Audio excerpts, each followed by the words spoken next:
How are you feeling today?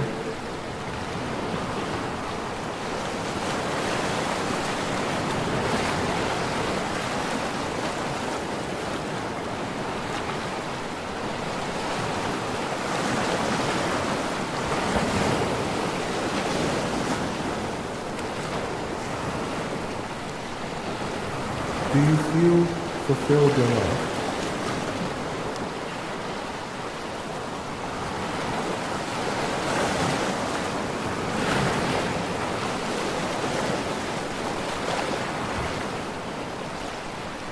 The show will begin in 4 minutes.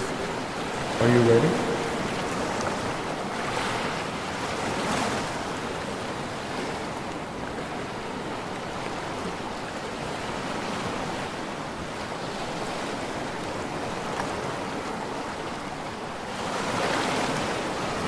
When was the last time you felt betrayed?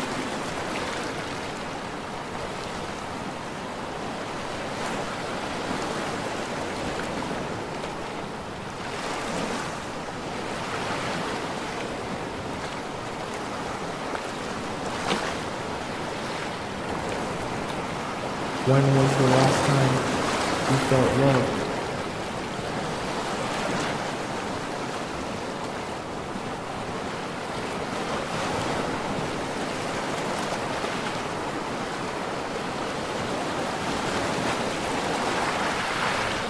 The show will begin in 3 minutes.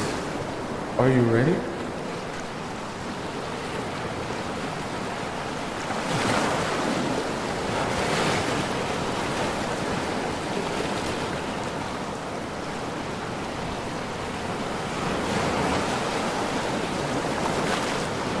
What did it feel like to be in love?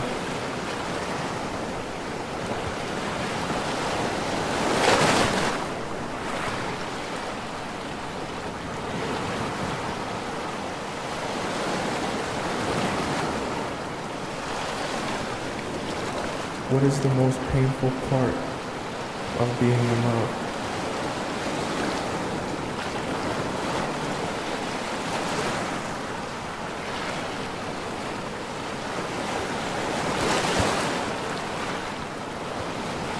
The show will begin in 2 minutes.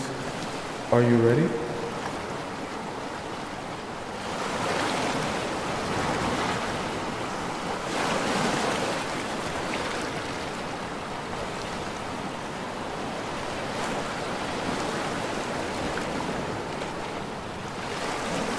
Are you ready to be transformed?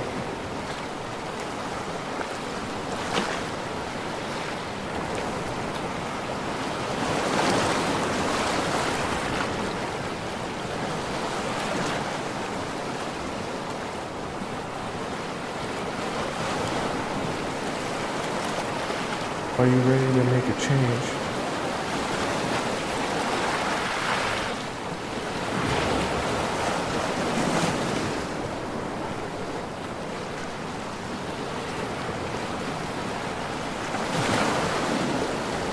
The show will begin in 1 minute. I hope you're ready.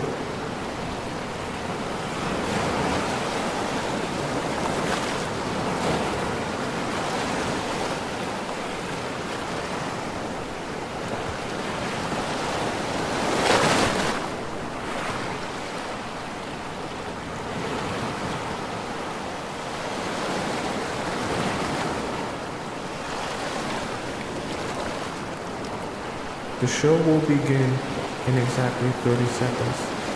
Get ready.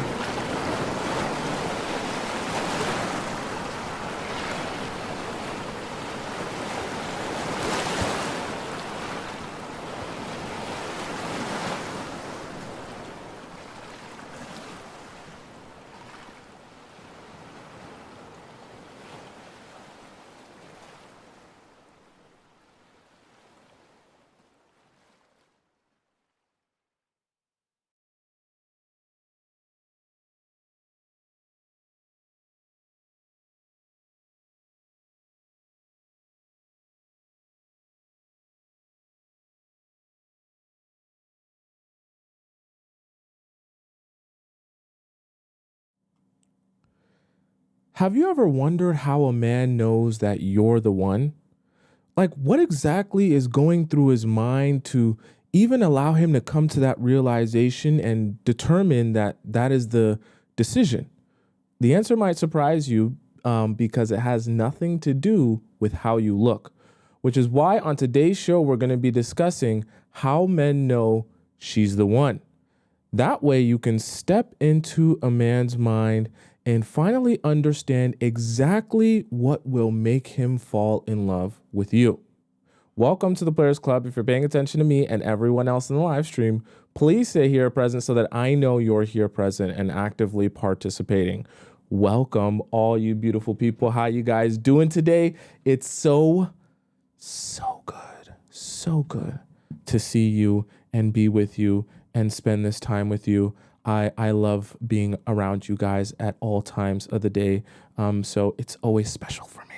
Okay. Welcome in the TikTok chat. We got Brooke, we got Scotty, Morelli, Lilo, like Lilo and Stitch. We got Chan, Dragonfly, Alex, SH is here. Minnie is here. Sabine is here. Okay, I like that name. Lisa is here. Welcome all you beautiful people in the TikTok chat.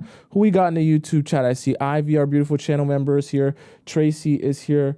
Eva is here. Trini is here. The Soulful Sanctuary. Okay, I like that. I like that name. Welcome. I see we got Irina here, Fash here, Noon here.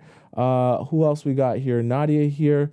Joy here. I see a Maria here. Welcome all you beautiful people. And of course, we got the most amazing Missy America holding us down in the YouTube chat as our moderator. How are you all doing? We got lots to talk about today. Very exciting today. Lots of new segments today. Things have been fixed. There will be less technical difficulties today. So we're going to have a great show today. I'm very happy about today. Let's get started. And first things first in order, okay? So number one is going to be authenticity. See, here's the thing. When the men you're dating, see, the thing is, everyone likes to pretend like they're being their real selves and their real authentic selves. But what's going to happen is a lot of times guys are going to massage and manipulate their personality for whatever best suits or serves you. Why are they going to do that? Because there are a lot of men that will come across you in your life that are there in your life because they want something from you. And they know that you can serve them in particular ways because of what they want from you at that moment. And in order to get what they want from you at that moment, they're going to make sure that they're hyper fixated on being what you need at that moment. So I say all that to say, when a man knows you're the one, truthfully, and he actually wants to spend the rest of his life with you, he will identify that he doesn't have to be anyone else except for himself, which is a good thing. It's a great thing. And this is why, one of the reasons why I always tell you guys to be asking a lot of questions. And I know you guys hate hearing the idea of me saying, oh, you should be a man's therapist and things like that, because you're like, I'm not raising no man. When I say be a guy's therapist and to ask a lot of questions and to get to know him better, see, the thing about it is, a lot of guys in relationships and in dating, they don't really feel seen or heard, because their feelings usually always has to take a backseat to a woman's feelings, which is fine. But at the end of the day, when someone seems to finally show interest in them and they feel comfortable enough in being their true selves, and I mean being their true selves, sharing with you things that they never thought they would share with anyone in their entire life, that is when a man says to himself, wow, I can actually be me with her. And you have to understand, everything when it comes to a relationship, even especially for guys, is it's not about the looks as much as it's about the emotional, and understanding that, hey, I'm going to spend the rest of my life with this person. So you need to be thinking in your mind, right? If a guy is thinking, hey, I want to spend the rest of my life with you, he has to be able to say to himself, like, I can be me around the person that I want to spend the rest of my life with. Right? Because if he doesn't feel like he can be his true self or his authentic self, then that's going to be an issue. Okay, so you really want to be understanding whether the guy that you're with even feels like he can be his real authentic self. And see, guys are going to really, as weird as it sounds, they're going to fight against being their true authentic self because they're so used to, and I know this sounds weird because we're talking about men, but men also are so used to putting up a wall and a front that, hey, I'm a man, so I'm not supposed to have feelings and emotions. I'm a man, so I'm not supposed to cry. I'm a man, so I'm not supposed to get upset or I'm not supposed to be sad. I'm only supposed to feel anger. Grr, I big strong man like gorilla. I take over the village and ravage the village and take all the women and the food and the deer, right? They're thinking in their mind, I have to put walls up so people don't see the real me. But the reality of it is the only woman he ends up thinking is the one that he actually wants to spend the rest of his life with is the one that he feels he actually sees the real him. Okay? And I want you to understand this isn't something that you're easily going to get out of guys, which is why this is so special to guys when they can feel like they can be that version of themselves with you, because they're not going to give that up easily. When I say give that up easily, I mean like information about who they really are, what they've really been through, and how it's really affected them, information about their childhood, information. I always tell you guys information is key, right? All of these stories and honest perspective of who they've been, where they've been, what their life has been like. All of those things is what makes him who he really is. But a lot of those stories, especially the ones that are really sensitive and really close to his heart, and in some cases really traumatic, are the stories that he wants to shy away from, that he doesn't want to tell people, that he doesn't want to be honest about. But the reality of it is that one girl that finally is able to get that out of him is the girl that he's going to feel like he can actually be himself. Part of the reason, and I know this sounds a little bit strange when I say it, and I know some of you guys get weirded out that are on the younger side. This is for the older, mature audience. If you're on the younger side, please plug your ears for this part. This is why I tell some of you, all of you actually, that you guys should be, when you're talking to guys and getting to know them better, you should be very aware of what their deeper, darker KINKSs are. Are you following me? Do we follow each other? Okay? Not that you need to be having dirty talk, but you need to not only, in the process of learning him, understand what those KINKSs are, but you need to understand the root of why those are the way that they are. And I know this sounds like, Tomisin, I thought you said you don't want us to jump in, getting jackrabbit. And I thought you said you don't want us to be easy on the first date. I'm not saying sleep with him. I'm saying try to understand him. Because there even is something to be understood about the human being that you're with through their KINKSs. Okay, for you younger crowd, I told you plug your ears, you're not going to get it. For you older crowd, I want you paying attention because this is also information. And this is actually a really, as weird as it sounds, this is one of the really good ways to make a guy feel comfortable being who he really is. See, one thing that might shock you about guys, and especially guys when it comes to intimacy, you might be thinking, oh, all guys are only imagining intimacy as it relates to jackrabbiting himself inside of me for 90 seconds or less. That's all he wants, nothing more, nothing less. What you don't realize is there's a whole nother side to intimacy for men that's based on their mental, emotional, and spiritual experiences and who they are. And it's like a fingerprint to them, meaning that the things that interest them will stem from their childhood, stem from the things that they've been through. And a lot of times, I know it sounds strange. A lot of times when you're discovering some of those KINKSs of these guys, you're going to realize that they're linked to some sort of either trauma, some sort of just childhood experience, or just some weird, interesting thing about him that he likes, that he feels nervous to confess to someone, even someone that he's romantic with. And I'm telling you, this, along with asking good questions about his overall experiences as it relates to non-actual things, will give you a really good inside a peephole into the real him. And it'll also, as he continues to share more and more of this types of deep, darker information with you, it'll make it more comfortable for him to feel like he can be his real, authentic self with you. I know it sounds weird, But I need you to understand, even when it comes to intimacy and jackrabbing himself inside of you, for men even, there is so much more to it than just dirty talk. Oh, I want to penetrate you. Oh, don't you want to get penetrated? You're soaked up. I want to penetrate you. There's more than that. Okay. And I know that when I say authenticity, your mind doesn't initially go to, the physical intimacy, but I want you to understand this is part of the authenticity that men feel emotionally, that they can be their real selves and share with you who they really are and how they really feel about things. Okay. And I'm not just talking about how they really feel about you. I'm talking about how they really feel about their life, the things that really upset them, the things that make them sad. All of these things are things that a lot of guys are scared to communicate, scared to address, and suppress within even themselves. So when you have the ability to bring that out of him, he feels so much more at home and comfortable with you that it becomes that much harder to replace you. Remember, the topic of today's discussion is how he knows that you're the one, not the two, not the three, and not the just like any other girl he can meet. So a function of you being the one is him feeling like he can't get what he gets from you with anyone else. See, he can jackrabbit himself inside of any girl.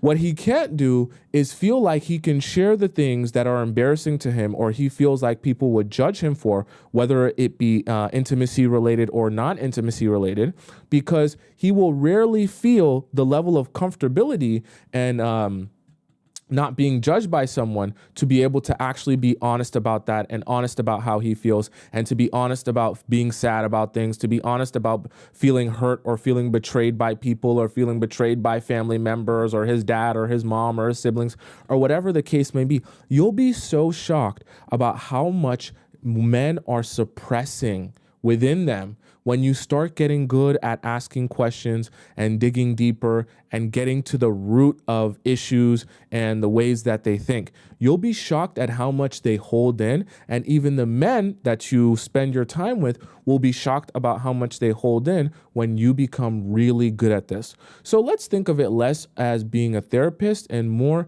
at being a police inspector who's really good at getting people to tell them the truth without them even realizing it. You're more like Wonder Woman than you are a therapist. Why? Because Wonder Woman has the lasso of truth. And when Wonder Woman throws the lasso of truth around someone, it forces them to just start blabbering true statements, right? And all the things that are on their mind that they've been suppressing and that they would never tell anyone when the lasso of truth is wrapped around them. So you're the same way. You're like Wonder Woman and you possess the lasso of truth. So you get good at meeting guys and getting them to spill their guts. One, it helps you better understand them, but also it makes them feel so much closer to you and it makes you feel somewhat like someone who is so much less replaceable in their life, because where else are they going to recreate that or get that from someone else? Okay. The alien princess says, is that why my guy said to me he knows how rare it is to find a good sex and a good brain? 100%. I never want you guys to get confused with the idea that because men are physical beings, that all they think about all day is just jackrabbing themselves inside of you, and that's the only way they ever even enjoy intimacy. There's a lot more even to intimacy for men than just jackrabbing themselves inside of you, right? And when you can unlock the mental part of it and the emotional part of it, first of all, you don't even have to sleep with him to unlock those parts and to discover those parts of him.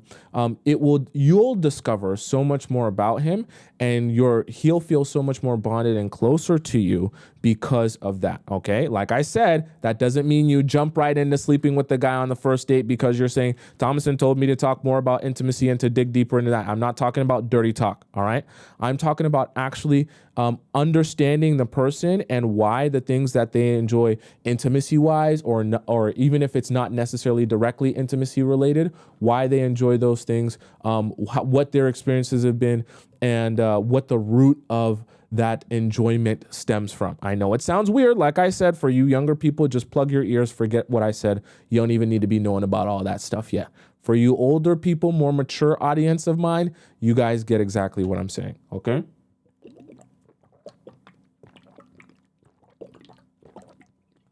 Maybe I should start just chugging water right before the show because I'm always like, as soon as the show starts, I'll be like thirsty. I'll be yapping on this show.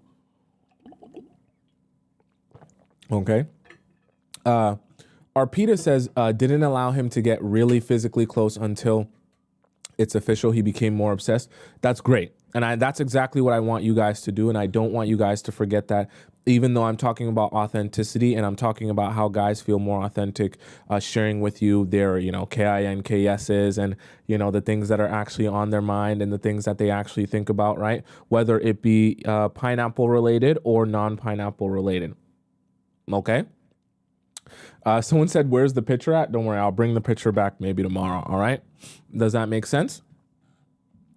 So authenticity, number one. Number two is the aspect of a guy being intentional with you while being patient with you.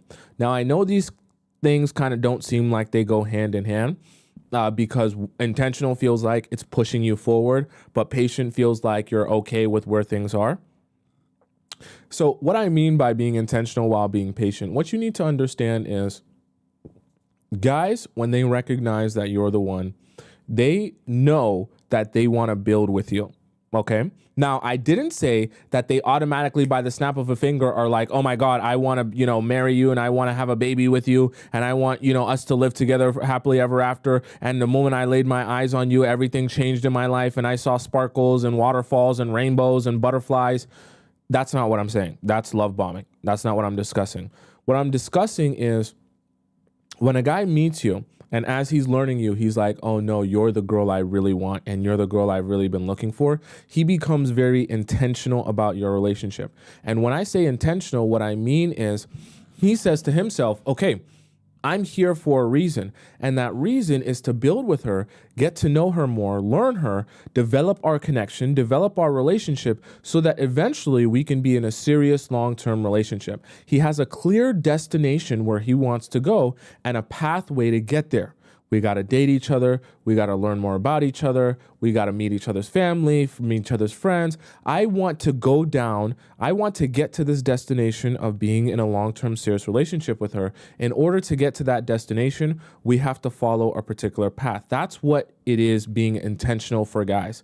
Now, on the other flip side, while being intentional with you, that's also going to mean that he's going to be pushing the relationship forward. Why is he pushing the relationship forward? Because he wants this to end up in the destination that I just discussed, right? And you guys being in a serious long-term relationship. And so because he wants that and because he's pushing this forward, right, you're going to be the one that is either comfortable with the pace or in some cases you might be uncomfortable with the pace. Now, guys are always gauging how you feel about how they're interacting with you and the pace that the relationship is going at to understand if this is something you're comfortable with, if things should continue escalating or if things are moving a little bit too fast.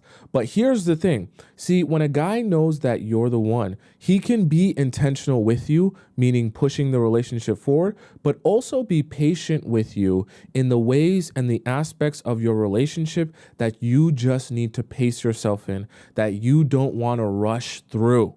Are you following me? Because you have to understand he's an individual with his own set of perspective and experiences, and he might really want you and want to build with you. But you're also an individual with your own set of experiences and perspective, and you're also a woman, meaning when he comes to you because he wants you and wants to be with you, it is you that's going to end up receiving him. You also need to do the job of vetting him and making sure he is the person that he says he is. So a lot of times it best serves you to be patient and pace the relationship so that you can ensure that he's here for the right reasons and you guys are both coming to an understanding of what you want in the relationship and what it's supposed to be.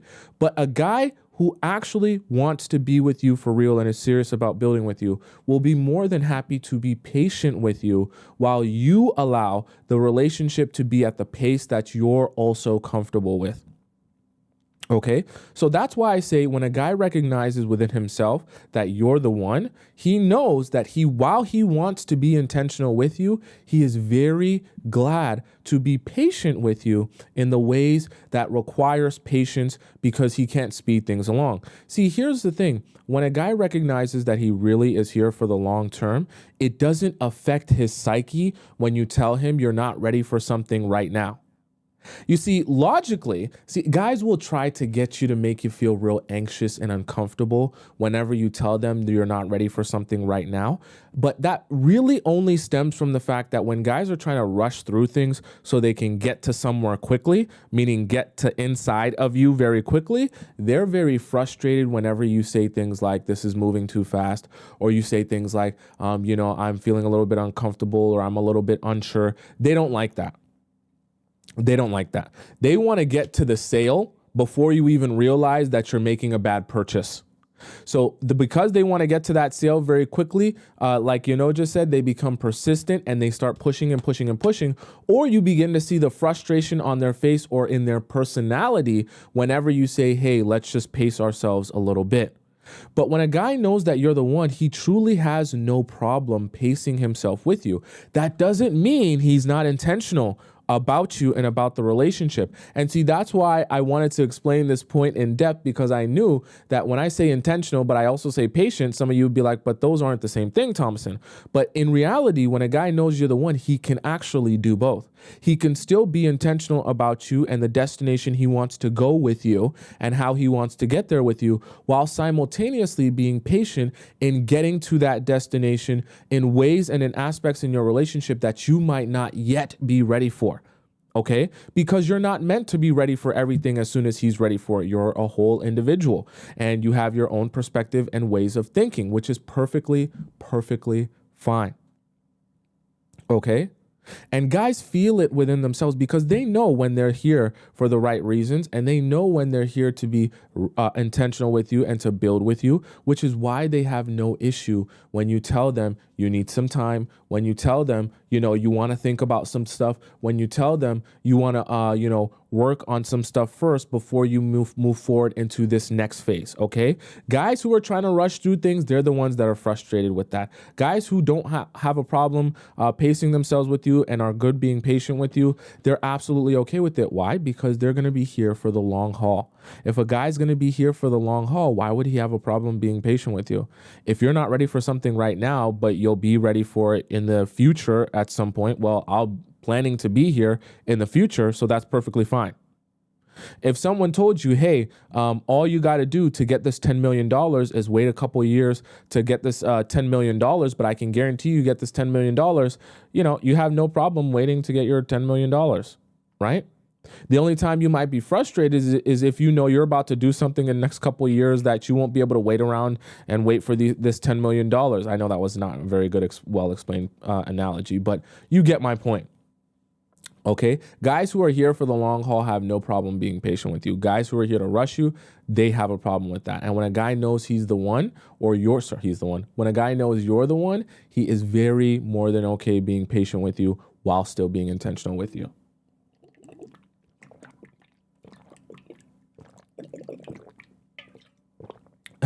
Okay, does that make sense?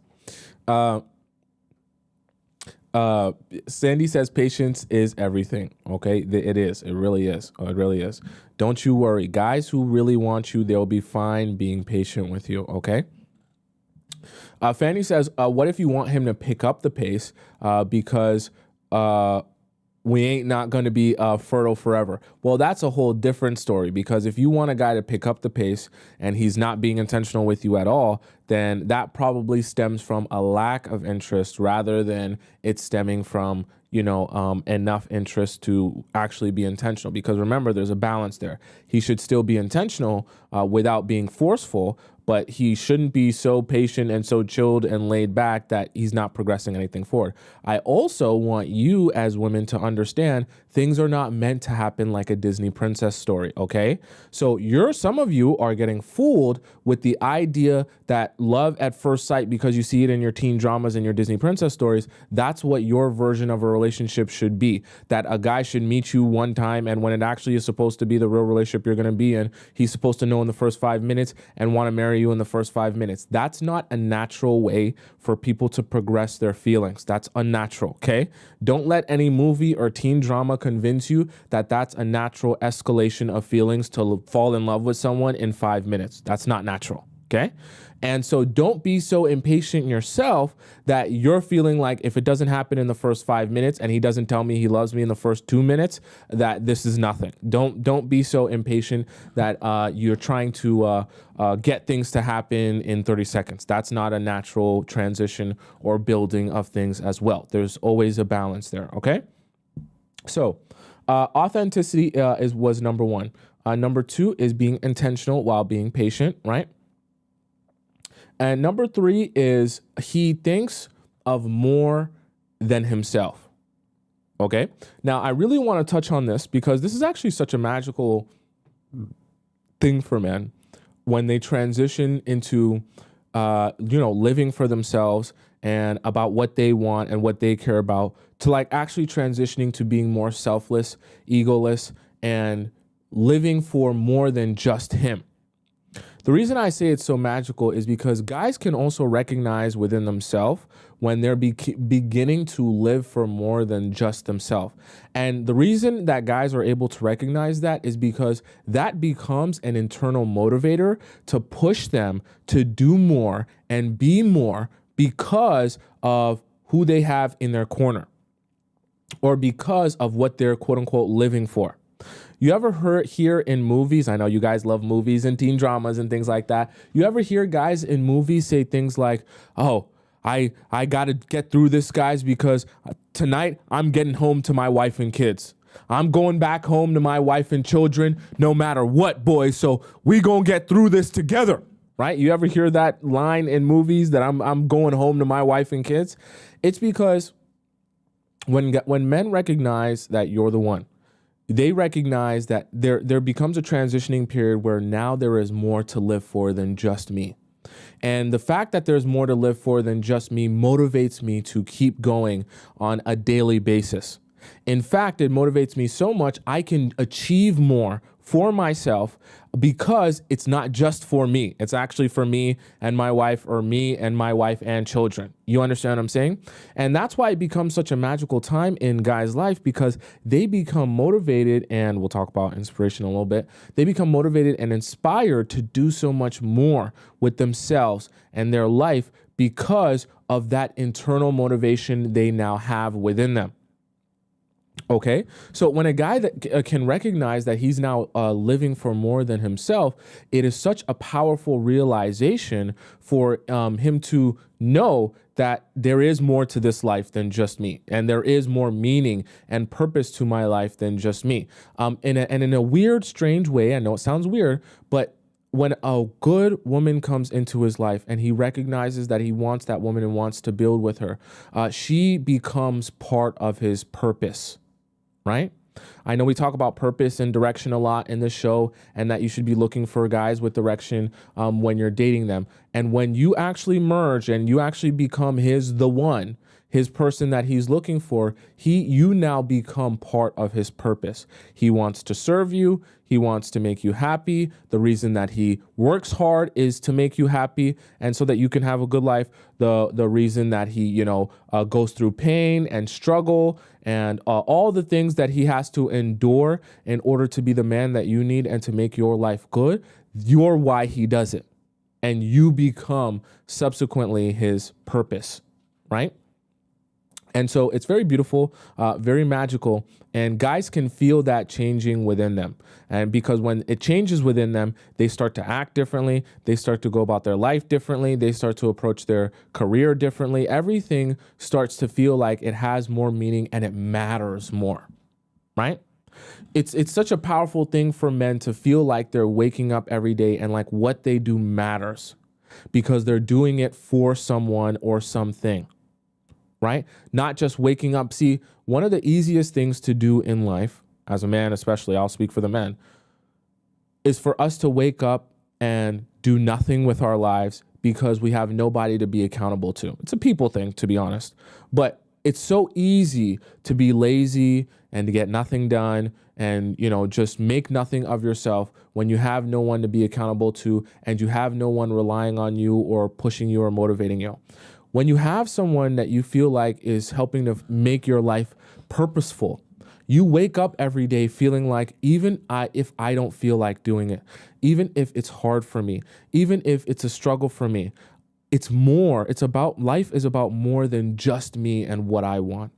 Life is also about what she needs, what she wants. Remember, they always have the saying, happy wife, happy life, right? Then guys didn't make that up for no reason. It's because when guys recognize that they're living for more than just themselves, they become much more selfless and realize that my happiness is not just my happiness. In fact, my happiness is directly tied to my woman's happiness. So if I want true happiness in life, I need to figure out what brings my woman true happiness and how I can serve her in ways that brings her true happiness. Okay, does that make sense? Nikki says, my grandpa didn't care how tired he was. My grandma got his first and his last. He had pride in her, 100%. And that is precisely how guys will move when they know that you're the one.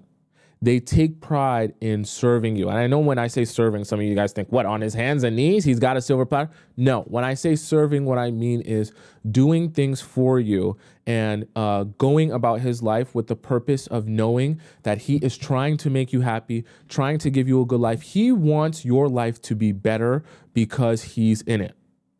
Because that's how much he cares for you and about you. It's a good thing. It's a beautiful thing. Okay.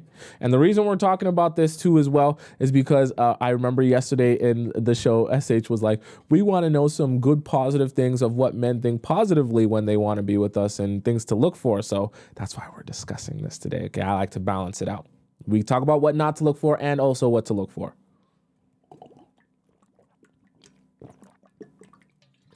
I seen someone earlier say the face paint parlor said they don't make them like that anymore.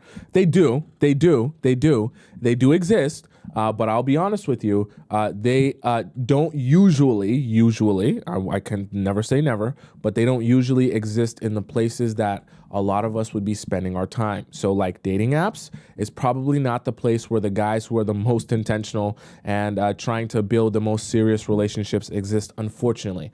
I know we would love for the dating apps to be the places that those men all exist, but usually it's not. Usually the men that just want to message you and get something quick and easy go to the dating apps. Unfortunately, just because of how they're structured, okay? User says, so where do we meet them? You got to step outside of your house. But that's a whole nother story for another day because I know some of you get nervous whenever I say you got to step outside of your house. I know. So we might have to have a whole show just on that, okay? Right?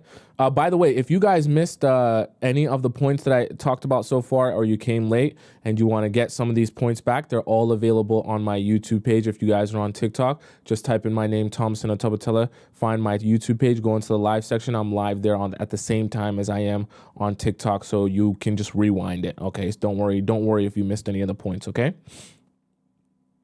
Number one is authenticity. Number two is being intentional while being patient. Number three is living for more than just himself. Now, number four, as I talked about earlier with number three, number four is being inspired by you.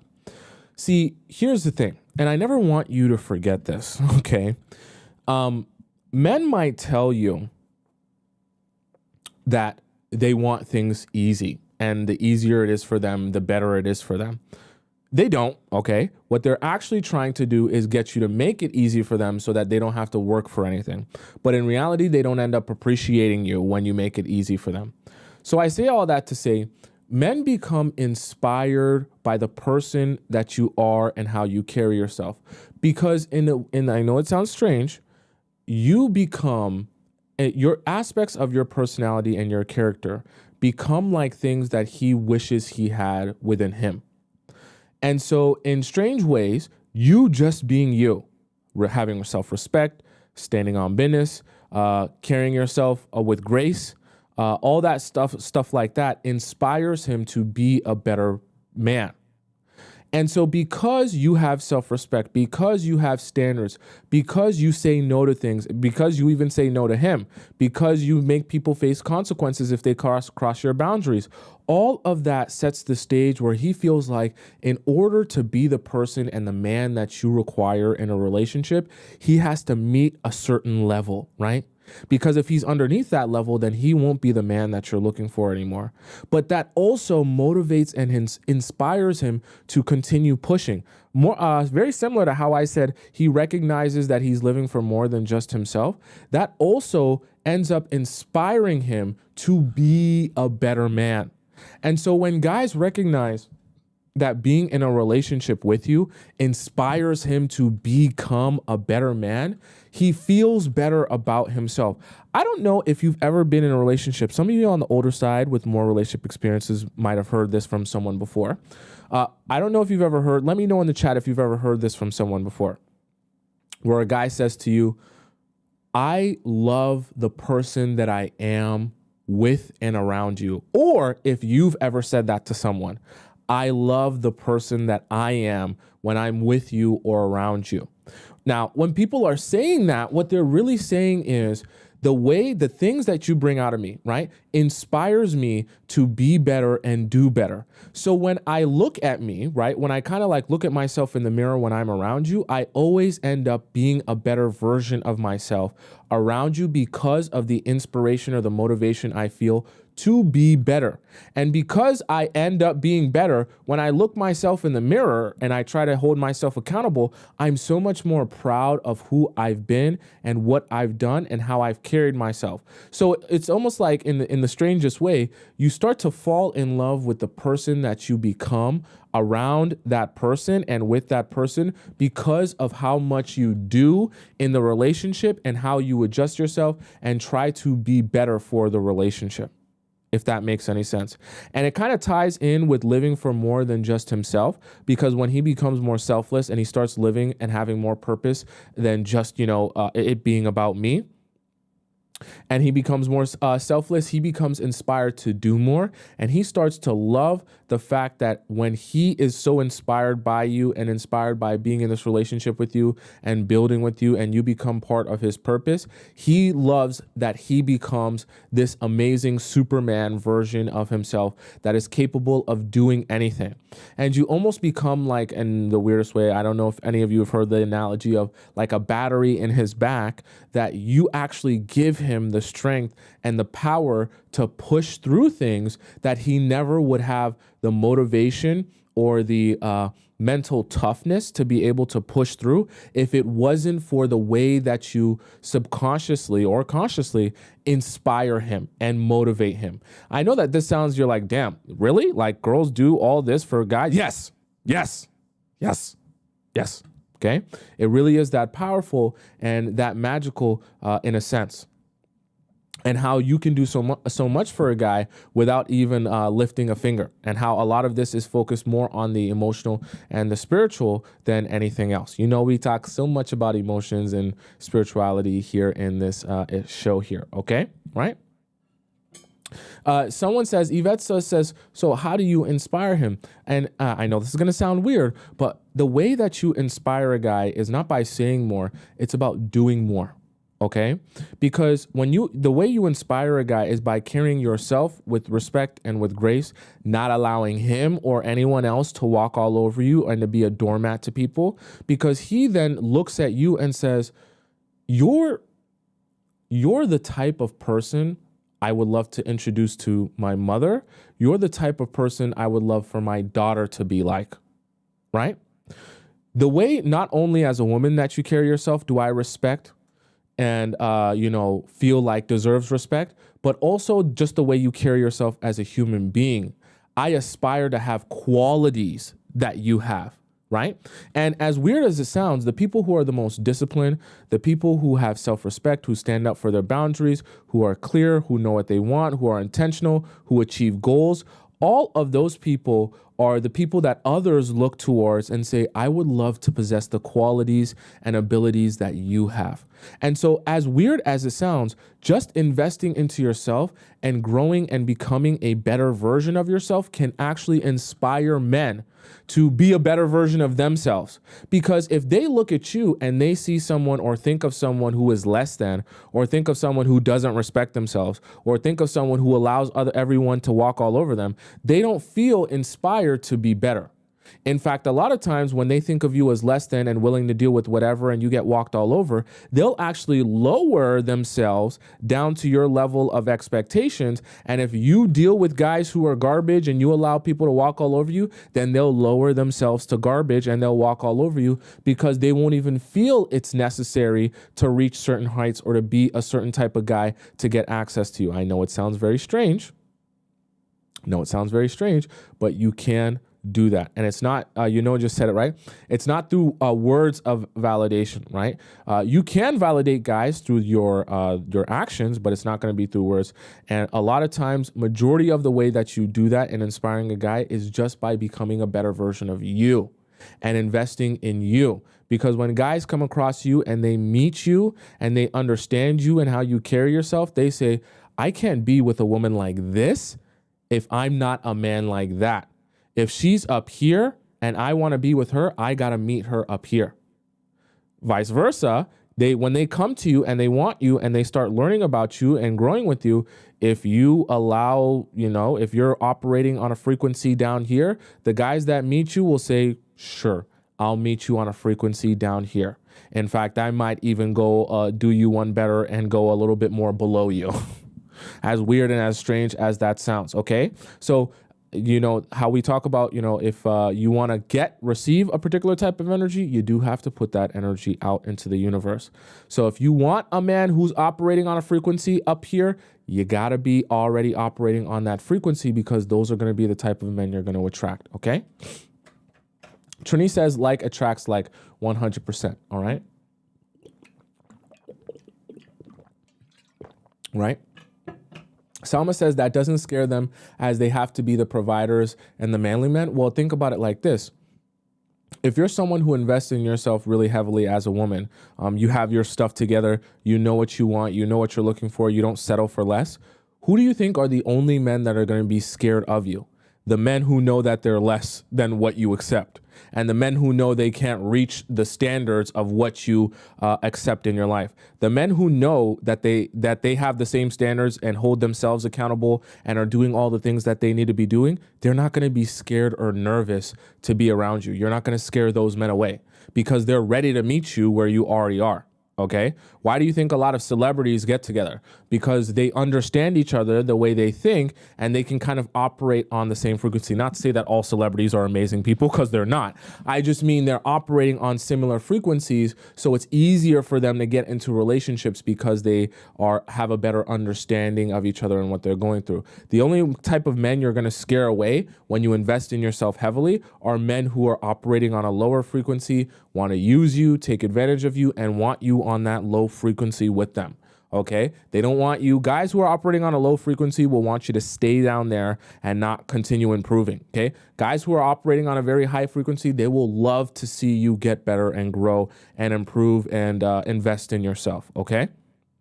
Don't be worried about that. Authenticity, number one. Being intentional while patient, number two. More than himself, number three. And number four was being inspired. And number five is the representation. So amazing. See, here's the thing. I'll actually call this stop pooping time. Okay. I seen Ivy ask that earlier. This is stop pooping time. Oh, and welcome, Cashley. We haven't seen you in a while. This is stop pooping time. This is take your hand out of your pants time. I want you looking in my eyes and paying attention. Okay. We're on number 5 now. The representation is so important because when a guy knows that you're the one, he knows, right? And one of the things he'll realize is that he loves the way that you represent him. By the way you carry yourself, by the person that you are.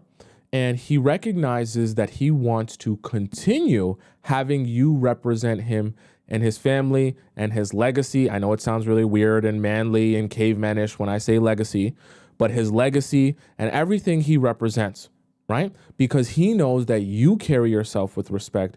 You carry yourself with honor. You carry yourself like you know what you want and you don't take, you go for what you want. You get things done. You don't allow people to walk all over you. And the way you carry yourself represents the type of person and the type of woman that he wants in his life, that he wants to show and introduce to his mother and his friends and all that good stuff. This is what I'm talking about when a guy that knows you're the one.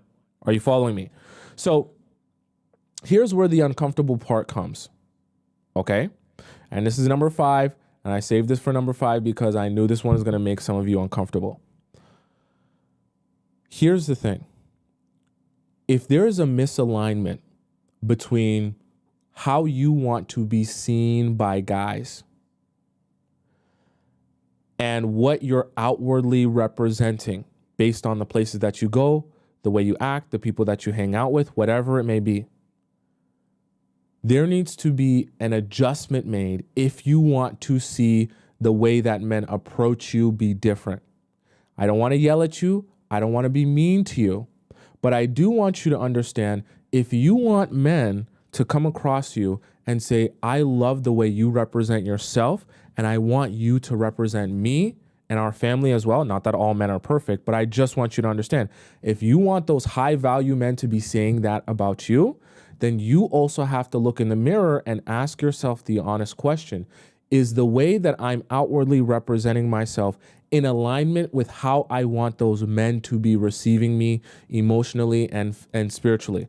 I know it's not all about what men think of you and this and that and all that other stuff, but I do want you to understand that there is a science and a strategy to understanding the way you're outwardly projecting. Because the reality of it is, the way you're outwardly projecting will affect how people approach you or don't approach you. It will affect the level of respect they show you. It will affect the level of understanding they show you. It will affect a lot of stuff that you're not even realizing. And so if you have a lot of misalignment there, you're going to be very confused why guys approach you very differently than you would like to be approached. Because you're thinking in your mind, I'm the one. I'm the one you should be looking for. I'm the one you should respect. I'm the one you should see that you want to represent you and, be a good representation of the type of girl you would want in your life, right? You're thinking that, but then you're not realizing that a lot of the stuff that you're doing or participating in isn't representative of how you want to be seen by those men. It's harder to look within yourself and understand the ways that there's misalignment within you because it's you. It's a lot easier to see that in other people. Okay. That's why I say this part requires a lot of accountability, and not saying that it's all your fault. And I'm not, like I said, I'm not trying to be mean to you, but I do want you to understand there is a science to getting approached the way that you and seen the way that you want to be seen by guys. Okay. Right. Because the reality of it is, there are men that you want, high quality men that will treat you right, be intentional with you and all that good stuff. But the reality of it is, if they're operating on that frequency, then there also has to be an alignment in the frequency that you're already operating on. And like we just mentioned earlier, like attracts like. So if you're not operating on that frequency, but those are the type of men you're trying to attract, there's going to be a lot of misalignment there, and vice versa. Okay. So take note of that. Men recognize when you're representing yourself the way that they would love for they want other people, men, women, family members, friends, they want other people to meet you and to feel like meeting you and getting to know you is a great representation of everything either I stand for or I would love to stand for. Are you following what I'm saying? Okay, right? Nor says, can you give examples? Okay, I'll give you a great example. So let's just say, for the sake of argument, you are someone who, let's say you built a business, okay? And let's say, or let's make it something a little bit more simple that a lot of you guys can understand. Let's say, for the sake of example, you lost 50 pounds, okay? And you went from a little bit overweight. I lost weight, so that's why I'm saying that. So let's say you went from being 50 pounds heavier and you lost 50 pounds and you changed your life around, you changed your eating habits around, and you look so much better now and you carry yourself so much differently and you're in such a better place in your life now, okay? And see, the thing about it is, when we're talking about the representation, when a guy meets you and he learns more about you, the way your mind works and the experiences that you have, he says within himself, right? He's inspired by that, number one, because he's inspired by what you do for yourself and how you carry yourself and the challenges that you've overcome in your own life. And then he also says to himself, this is an internal monologue here, that I would love for her the representation of who she is as a woman, I want that to represent me as well. So when people see her and meet her and hear her story, I want that to represent everything that I believe in, because I believe in her. I believe in her mindset. I believe in the way that she thinks. I believe in the way that she approaches life. I believe in the way that she carries herself. I believe in that human being. And when people are maybe not around me and don't have the opportunity to meet me, and when they meet her, I want her to be representing the essence of who I want to be and what I want to represent for myself, for my family, for my children. I want her to be that representation. I want her to stand in that everyone knows this is my girl. And when they meet her, they know what I stand for by meeting that woman, that amazing, awesome woman. Okay. Right? It can be such a magical, amazing thing. And I want you to have that, which is why I wanted to explain it to you all so you guys can better understand it a little bit more. Okay. Right. Conifer says, how long does a man need to know someone is the one? See, that process builds over time. Now, the reason I don't like to give you guys, oh, well, that happens in exactly 32 days and 33 seconds is because that process is going to be drastically different depending on the frequency you guys are seeing each other, how much time you're spending together, and the quality of that time. Because you can go on dinner dates with someone for 3 months, and each dinner date, there's loud music, you're eating food and going home and having small talk. So it's going to be very hard to get to know someone in that time frame. Vice versa, you could be stranded on an island with someone for 1 month straight with nothing to do except have chit chat and get to know each other, and you'll be able to learn each other way much more than you would going on dinner dates with loud music. Okay, I'm giving those extreme examples to just help you understand it's not really about time just passing overall, but it's about like the quality of that time, what goes into that time period, how you guys are spending that time, all those other complex factors, okay? Because I never like to give you guys cookie cutter answers to, yeah, well, in exactly 33 days, a guy's gonna know you that you're the one. That's not how it works. What I will tell you though, is that it builds over time and it will feel natural. It won't feel unnatural, okay? And I'll tell you what's unnatural is him being in love with you in the first 5 minutes or in the first 2 weeks or before he knows your last name or before he even has, has really met you or gotten to know anything about you. If you're hearing a guy describe how much he likes you and loves you and wants to spend the rest of your life with you, and you're thinking in your mind, gee, there is quite a lot you still don't know about me, that is an answer to you that it's probably not the natural pace there, okay? Wow, I want to thank so much to Angela. Angela donated. Let's give a big round of applause to Angela in the YouTube chat, who just donated $50 in the YouTube chat. Wow, that's the most generous donation. Thank you, Angela. She didn't even send a super chat message. She just sent a super sticker, sorry. Let's give a big round of applause to Angela, who just donated $50 in the YouTube chat. I really appreciate that. I appreciate all your donations there. But thank you, Angela. I believe that actually takes I should have like a chart here. That takes the Players Club record. I'm 100% sure that takes the Players Club record for the most donation in one donation. So congratulations, Angela. I wish I could give you some sort of plaque, but that's amazing. Thank you so much for that donation. I appreciate that. Okay. Thank you so much. All right, guys. Do you guys have any questions about the 5 that we just discussed here today? Okay. So authenticity was number 1. Being intentional is a number, while patient is number 2. More than himself, number 3. Being inspired by you, number 4. And feeling like you are an amazing representation of everything he wants to represent in his life and for his family, number 5. Do you guys have any questions about those 5? Okay. The alien says, will he want to, where did it go? Will he hint at wanting to move in together or just outright saying it? Well, that's something that's going to come with time. And so when he's ready for it, he will bring it up to you. Never be confused or nervous, guys. When guys really want something and they come to that realization, trust me, they know how to come to you with it. And 99.9% of the time, when a guy hasn't come to you to like push the relationship forward or escalate it, it's because that's not really what he wants. Okay. right? Suzuki says, what if they do that and then ghost you? Are you talking about what if they do all the stuff that we mentioned today and then ghost you? Well, then that should tell you that that was not real, okay? And what you were perceiving that as was not real, because someone doesn't do this and then just ghost you, right? If someone actually means this and this is actually real and it's coming from a genuine place, they don't just ghost you, okay? Part of the reason why I tell you guys in a natural progression of things, this doesn't just all happen in one moment. Okay, this doesn't just all happen on the first date. So never get confused by thinking, oh, Tomisin, I'm going to utilize all the stuff you talked about, knowing that she's the one, and I'm going to see if the guy that I'm going on a first date with knows that I'm the one on the first date. That's not how it's supposed to work. And a guy who's trying to make you feel like that is only lying to you, okay?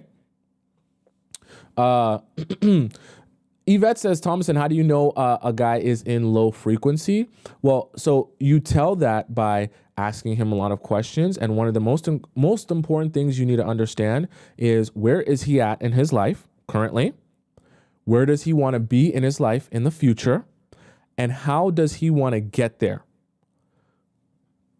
Guys who are operating on a low frequency will always have no direction in their life. What I mean by no direction, they will just have, they'll be moving around in life aimlessly. They're in a place where they are not sure where they want to be in the next couple of years, and they're also not sure how they're going to get there. They don't even know what their issues are, the problems that they're suffering from. They don't know how to solve those issues, and they don't have any intention of solving those issues. There's no plan for growth. There's no plan for development, and they don't even intend to grow or develop. See, guys who are operating on a low frequency, they have very little intention of ever changing, getting better, developing, or growing. Guys who are operating on a very high frequency can identify issues in their life, problems in their life, and have paths or want to at least get better and make changes and grow and develop. A lot of guys who are stagnant, not growing in their career, not growing in their life, not growing in their relationships, making the same relationship mistakes over and over again. All of these signs are signs of someone who is stagnant overall in life and operating on a lower frequency, because the lower frequency men will have no intention of growing or making changes or any of the stuff that we discussed, okay? Right? Eclipse says, so it's like they have no vision. Precisely. Because you have to think about it like this. Unless you're one of some of the amazing women who want to be the man in their relationship, assuming you want to be the woman in the feminine energy, your man is going to have to lead you in the relationship. And so if your man has no idea where he wants to go, how he wants to live his life, how he wants to get there, then your man's going to be leading you off of a cliff.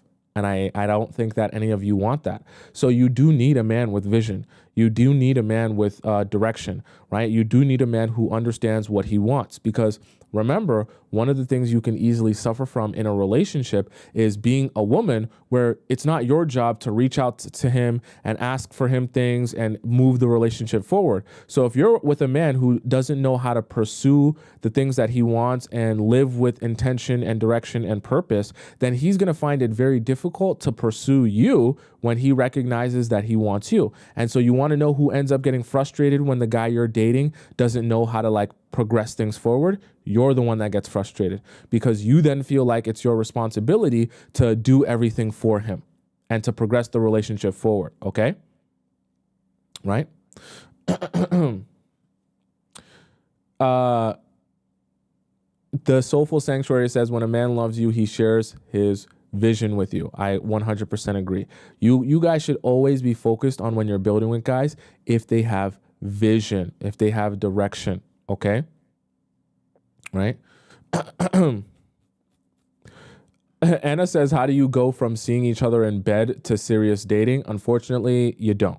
Okay. If you've made that mistake, a lot of times when guys have already, they be honest with you, a lot of guys, when you've already made the mistake of just giving them casual free access to you, they're not going to have that much respect for you. And so there's really going to be close to impossible to transition from that to serious dating, because he's going to say, why am I paying a subscription for something that I was getting for absolutely free? Okay. You were willing to give me yourself for free, for nothing, with no investment. Now you want me to call you my girlfriend? No, thank you. That's just the honest truth. Okay. Right. Does that make sense to you guys so far, right? So with that being said, we're going to hop into a special time. It's not that time. It's a different time. It's a new time, okay? We're going to hop into a new segment here, okay? Where I'm going to be reacting to some amazing, get the headphones out, okay? And we're going to be hopping into a new segment of ours. We had some technical difficulties yesterday. Rest assured today, there will be no technical difficulties. We're going to hop right into it, okay? Where we're going to be discussing some of these amazing videos that are going viral about relationships. And we're going to be discussing them live on the show. And we're going to have a nice nuanced conversation about some of these things. So let's scroll here and we'll go to our first video of the day. Let me make sure that our chat is all up here and things like that. Let's see here. Let me make sure we got our chat up in this thing. Okay. Let's see. We got it. Okay. The YouTube chat. Oh. There we go. Just move this up. There we go. Can you guys see that?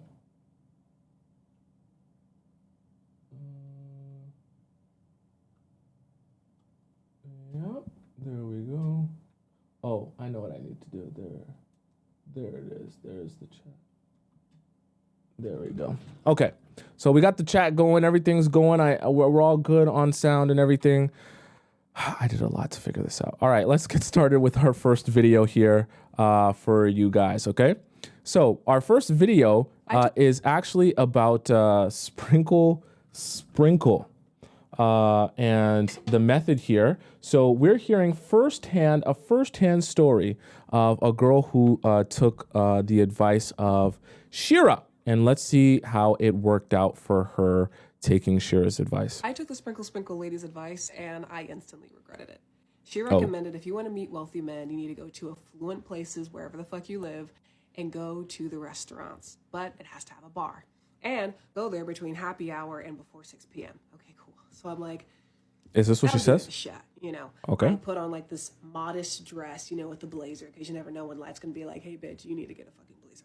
I even grabbed a book because I was like, well, you know, I'll be present and not on my phone. So like, it'll look like I'm actually doing something. Okay. And while I'm sitting in the car with my heels on and this modest dress and this blazer, I'm just like, this is, I don't know. I don't watch this. Is for. Okay. And I understand that to get a certain kind of man, you have to wear a uniform and you have to play a role. I'm just so sick and tired of playing roles. The blazer's funny. See me as a movie, something to watch and experience for a while, but never staying long enough to be part of the credits. I don't dress. Damn, she's poetic. Modestly at all. Okay. Okay. I dress like Adam Sandler. It's like ripped jeans or a graphic tee. Sometimes I'll bust out the dress. Okay, but it's like no underwear, no bra, and it is the sluttiest cloth. You know. Oh damn. I'll make a pilgrim just want to throw a rock at you. You know what I mean? Damn. I don't wear heels unless absolutely necessary because like I'm already 6 feet tall. If I wear heels, it's just like. Really? Okay. Experience reminded me of this quote that really resonated with me today. Women don't have to be decorations in different places.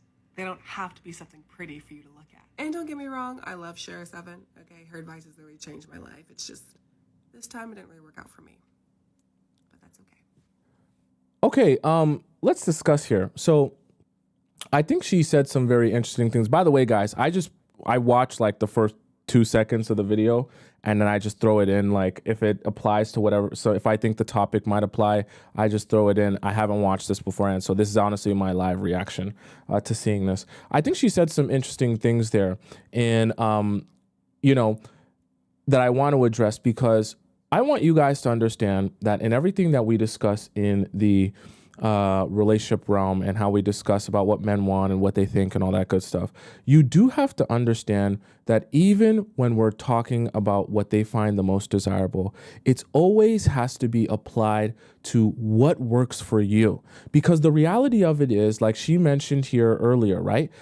It just doesn't feel authentic, right?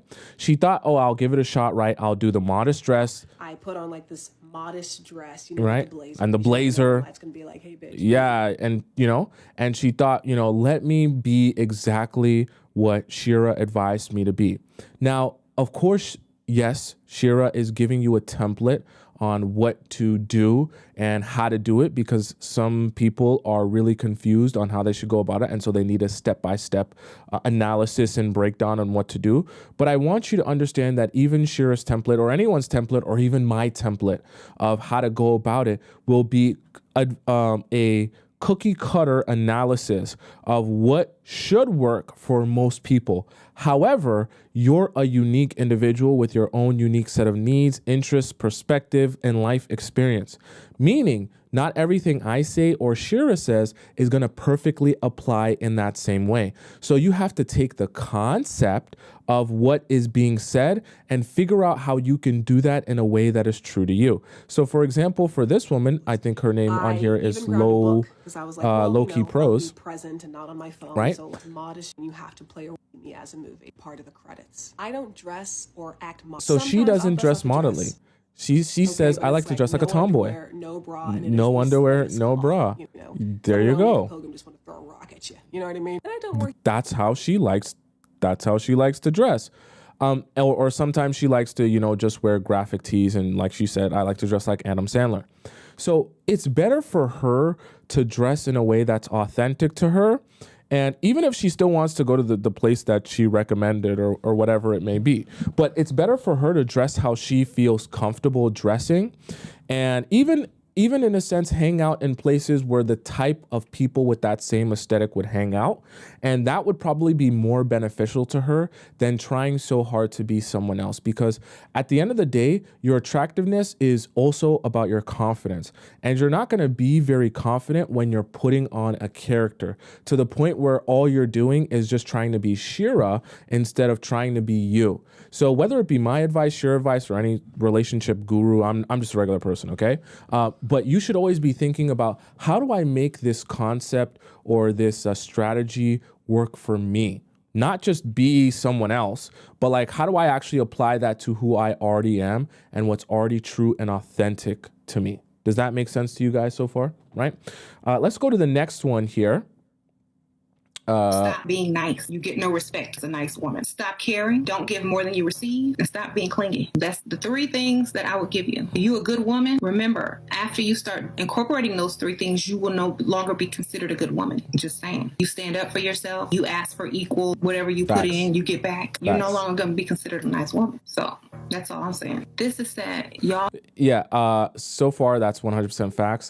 You sacrifice something by being mean, but you get a lot also by being mean. Let's see what else she says. Daughter's going to be hoes, if not already. Well, it's better than giving it away for free and being hurt and left with a baby that they can't afford by Dusty. I promise you, I'd rather have a hoe than a pick-me. I promise you. Because I know they pay, they smart, and they know how to get what they need to get.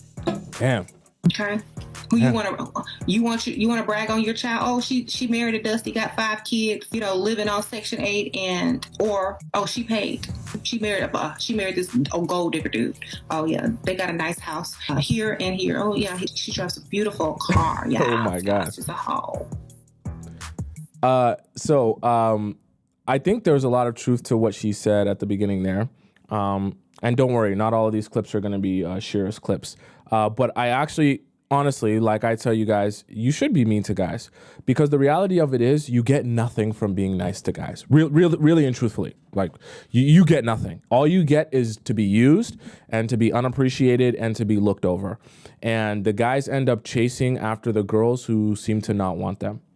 It's better for you to be figuring out how you invest in yourself. Now, I'm not sure. It's probably, obviously, this is edited, so someone cut in a question that someone gave her on the live stream about having daughters who are hoes. That's a whole different story for a whole different day. But in terms of being mean to men and getting what you want in terms of respect, you will get that by being mean to men. And honestly, truthfully, all you should be worried about when it comes to guys is respect and fear. Don't worry about anything else, because the reality of it is men will begin to grow the men that are really invested in you. They will like you more for being able to respect you and fear you in the sense that if they don't show up for you how you expect them to show up, you will gladly walk away. Okay? And when they fear you that way, they will approach you a very particular way, and they'll give you a very particular type of treatment. And the girls who get the worst treatment are all the girls who are looking to be liked the most. And all they can think about all day long is, how can I be the most likable? How can I be agreeable, not speak up for myself, allow people to walk all over me, that hopefully everyone will like me and no one will have a problem with me. In reality, when you try so hard to be likable and to keep your mouth shut and not say anything and not stand up for yourself, people will despise you because you have so little self-respect. Unfortunately. Okay, let's go to the next one.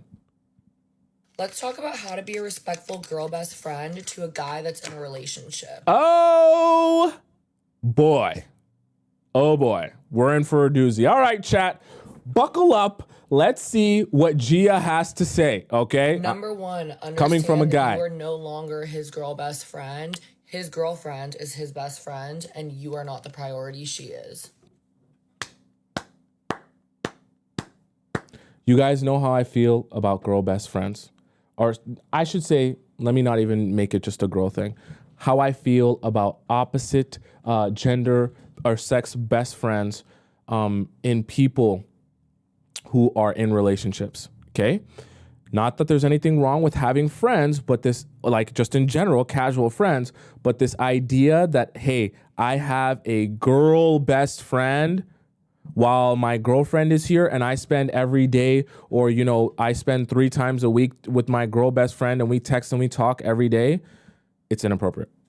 You guys can still be close, but don't just assume that you're the priority and you're his number one girl, because that's not the case anymore. 100,000%. Number 2, make an effort to befriend the girlfriend right away. This is your opportunity to show respect to the girlfriend. Not to mention, your life is going to be a whole lot easier if you and the girlfriend are on good terms. Number 3, I would agree with that. If you are going to be the girl best friend, definitely make sure that the girlfriend understands there's no animosity between you two. And a lot of the scariest part of anything is whenever your imagination is allowed to run wild, because your imagination will always build something up to be even worse than reality. So the best thing for you to do if you are the girl best friend is to meet the girl right away and show her that you're a regular girl, you don't have bad intentions, and you guys can even be friends as well. Don't tolerate or project any sort of flirty behavior. I don't care if you're just being silly or whatever. Do not try to do any sort of flirty behavior with this man, because it's just too far. And if 1,000%, cut the flirty behavior off. This is the thing that a lot of people can't do when they're best friends. Especially when you're, and I don't want to just make this girls do this, girls do that. This goes for anyone. If you're having a best friendship with someone and you're in a relationship now, you need to be hyper aware and sensitive to the fact that your partner is going to be slightly uncomfortable with this, and this bond that you share with this person that for the most part probably existed before them. So you need to make the extra effort, if you are the best friend, to make sure that there is no sort of misunderstood flirting or misunderstood, I want you, or let's do this together, and things like that. And so that has to be really clear. And sometimes it's the guy's fault, because the guy secretly likes you, she secretly likes you, and he's keeping this best friendship with you because he secretly still wants you and he's waiting for his chance with you. If he ever tries to flirt with you, you need to shut that shit down right away. Number 4, don't allow him to talk shit about her to you. At the end of the day, you're his close friend, so he's probably going to come to you with some problems, and you can respond in a neutral perspective, but also don't go around having a whole shit talking session about her. That's just fucked up coming from another girl. I'd agree with that. It's a very weird, I'm someone that I also don't advise you to be telling the wrong people about your relationship. And sometimes, especially when it comes to best friendships, you don't always know what your best friendship, what their real intentions or motives are. And what I mean by that is sometimes your best friend might want you. And when you're telling your best friend about your relationship, you're thinking you're getting advice, but you're actually getting someone who's trying to convince you to end the relationship because they want you. Number 5, don't cross just like basic boundaries. Don't sleep over, don't borrow his clothes, don't flaunt him all over your social media, don't get all too close to him and up on him. No. Here's the thing, if you truly do consider him like your platonic guy best friend, you should have no problem following these rules because it'll just make all of your guys' lives so much easier. The only girls that actually just kind of like say fuck all and do like everything opposite to this are the girls that are secretly obsessed with this guy and like need to be like the winner of his attention. Just gonna finish up the lashes and lips off camera. Anyways.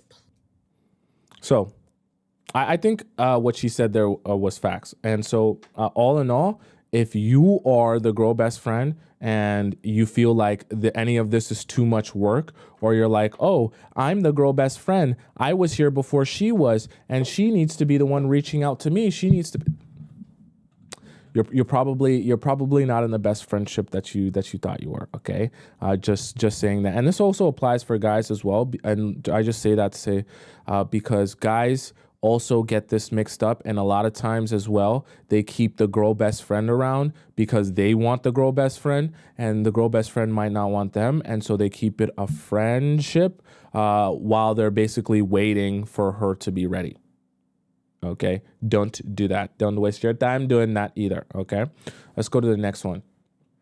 Let's talk about 6 ways to make a man fall in love with you. I'm telling you, if you guys master this shit, you're gonna have any guy you want. No. Okay, I a man. She said 6 ways to make a man fall in love with you. Let's see if Gia knows what she's talking about. Number 1 is hygiene. This is so important. I cannot stress it enough. The first thing anybody notices about anyone is their hygiene, how they smell, how their breath smells. It matters. Shower, make sure your hair is clean, make sure your armpits have deodorant, make sure your breath smells good. I have like 10 videos on hygiene, so go look at them. I mean, yeah, good hygiene is always good, and guys obviously do enjoy good hygiene. I don't know any human being who would not like a good hygiene, so yeah, that's fine. You could legit be your man's dream girl, but if you smell bad, he's not going for you. I'm telling you. Number 2 is knowing your worth. Also, everyone always comments about the shade match. This is a Charlotte Tilbury Flawless Filter in the shade 4.5 medium. So in terms of knowing your worth, respect yourself, have standards. Don't let him be playing any games with you. You always want to be standing up for yourself, and you want to show him that you deserve the best. Number 3. Facts. What do I tell you guys all the time? Don't let guys feel like they can take advantage of you. Honestly, it's only going to make it harder for him to want you and want to build a relationship with you if he feels like he can easily take advantage of you. Do not allow that. In fact, if you want a guy to like you, please make sure you have even more than your regular amount of self-respect and even more than your regular amount of boundaries. And you're willing to say no to even more things because it'll only make him respect you more. And the guys who have a problem with you having self-respect and setting boundaries are the guys who are just trying to use you anyways. 3, protect your energy. Your aura and the energy you give off is what determines whether people like you or not. So you need to protect this at all costs by staying active, being healthy, keeping your friend group small and close. Your aura is constantly being exuded onto other people, so you always want to make sure that it is top tier. Yeah, actually, that's facts. And I talk about aura and energy in the show as well. And because you have to understand, and this is actually why it goes back to earlier when we were just talking about Shira and how Shira was, this girl was saying that Shira's advice didn't work for her because she felt weird dressing up in a blazer and all this weird stuff, and that's not her vibe. That's part of your aura and your energy that you give off. See, when you're wearing something or you're dressing in a way that doesn't feel natural to you because you feel like, oh, this is the thing that all the guys want, you're going to end up having a different type of energy that you project outwardly because you're not going to be confident within yourself. You're not going to be confident because you don't feel like that girl. You don't feel like the it girl. And even if you look in the mirror and you think you look good, you just don't feel like you're you. You understand what I'm saying? And all of that affects the energy that you put out and affects how other people begin to receive you. You understand what I'm saying? And when it comes to confidence and aura and energy, I know that all those terms sound really vague, but those are more things that you feel from people than you can see. But you know when it's off and when it's on. You know when meeting someone, if you're meeting someone who's confident, right, within themselves and has confidence versus someone who's like really insecure and scared and nervous. And so as a woman, when you're going on dates and meeting guys, you don't want to be giving off that insecure, scared energy. Number 4 is confidence. This kind of falls into number what I 2, just but said. confidence is so sexy. You can build confidence by working on yourself, by going to the gym, working on your career, just kind of leveling up and making you the best version of yourself. And if you don't have it, fake it, because men won't know the difference anyways. The thing is, men are intimidated by women that are confident, and that is a big turn on to them. Number 5, actively listen when he speaks. Good listeners are actually hard to come by, so if you actively are showing that you're listening, it's gonna make him feel heard and want you. And number 6, don't be Yeah, I like that because I always talk about listening. I know some of you get upset because you're like, but Tomisin, I want to yap. When is it my turn to yap? I want to be the one to talk. I want to be the one to share. You will get your time to share and your time to yap. I just want you to understand you don't need to be yapping with everyone because not every guy that you meet or go out on a date with is really here to be fully invested in you and build this relationship with you. So don't be spending all your time yapping that you never spend any time listening because you just want to feel good. Listening is always the most powerful thing you can do. You're receiving information, and as you receive information, you better understand the guy that you're talking to. When you better understand him, you're able to analyze the situation and not make mistakes and let him jackrabbit himself inside of you for 90 seconds before he's supposed to be. And a lot of good things happen when you listen and gather information. The person with the most information always wins. Available all the time. A woman that is busy to a man is so attractive. Men literally hate it when women are super clingy. Needs to be fully aware that your time. Someone said, can someone please tell me who this person is? Her name is Gia on YouTube. For those of you, you guys got to go onto my YouTube because my YouTube, I always like to credit creators. I just couldn't do it in the vertical version. But on YouTube, I have it placed there at and stuff. So if you ever see a video and you're like, oh, I like this creator, I want to see them, they're all available on TikTok. I don't like to shun people of their credit. I just couldn't put it in on the time is TikTok valuable. video. Especially don't always be available for the late night booty calls. Let me know if you guys want Why I tell y'all, don't be available. Don't be easily available. Let guys plan with you 2 to 3 days in advance so that they respect your time and they know that you mean business, that they can't just mess around with you and treat you however they want and pick up the phone and call you to come hang out with you whenever they're ready to come hang out. Because what will end up happening is every single night where he's horned up, he'll just call you up and order you to his house like DoorDash, and he'll never think twice about you when he's not horned up and ready to order you to his house. You'll be like DoorDash Express priority. You'll come in less than 45 minutes and you'll show up hot and ready. Okay? Don't be DoorDash. You will never see any good results from that. Okay? Let's see what else we have here. Can we normalize wanting? Oh, this is a good one. Can we normalize wanting to break up with your partner in a long-term relationship? Roko's obviously bae. We've been together for over. Okay, we already started off hot here. Let's see what this is Hannah has to say. Normalize wanting to break up with your partner in a relationship. Okay. 6 years. Look at those little babies. 6 Which means years. we've been through a lot of ups and downs. And we actually had a point about 2 years in where we were going through this really rocky period that I did not know if we were going to make it through. One of my good friends is a marriage and family therapist, and she introduced me to this concept of the 5 relationship stages that every couple goes through. And let me tell you, it changed my perspective on relationships. Okay, So let's first see. we've got the honeymoon phase. This usually lasts about the first 6 months, and this shit is euphoric. Like, Okay. literally your brain releases a chemical compound with dopamine and oxytocin and endorphins and makes you feel euphoria. Yeah. It's addicting. Yeah, This, at the very beginning, unfortunately, of can course. also make it easy to overlook red flags in a partner. Yeah. Between about 6 months to that 2-year mark, we move on to the differences phase, which is where some of that euphoria starts to wear off. Conflict starts to emerge. You start to see your partner as a real person. You're also supposed to have conflict in a relationship. That's natural because you're two individual human beings with two different perspectives. So you're not supposed to see everything the same way. This is supposed to happen, and you're supposed to be prepared for it because this is your time to set boundaries. This is your time to see what your other partner's fight language is. Love language. There's love language. There's also fight language.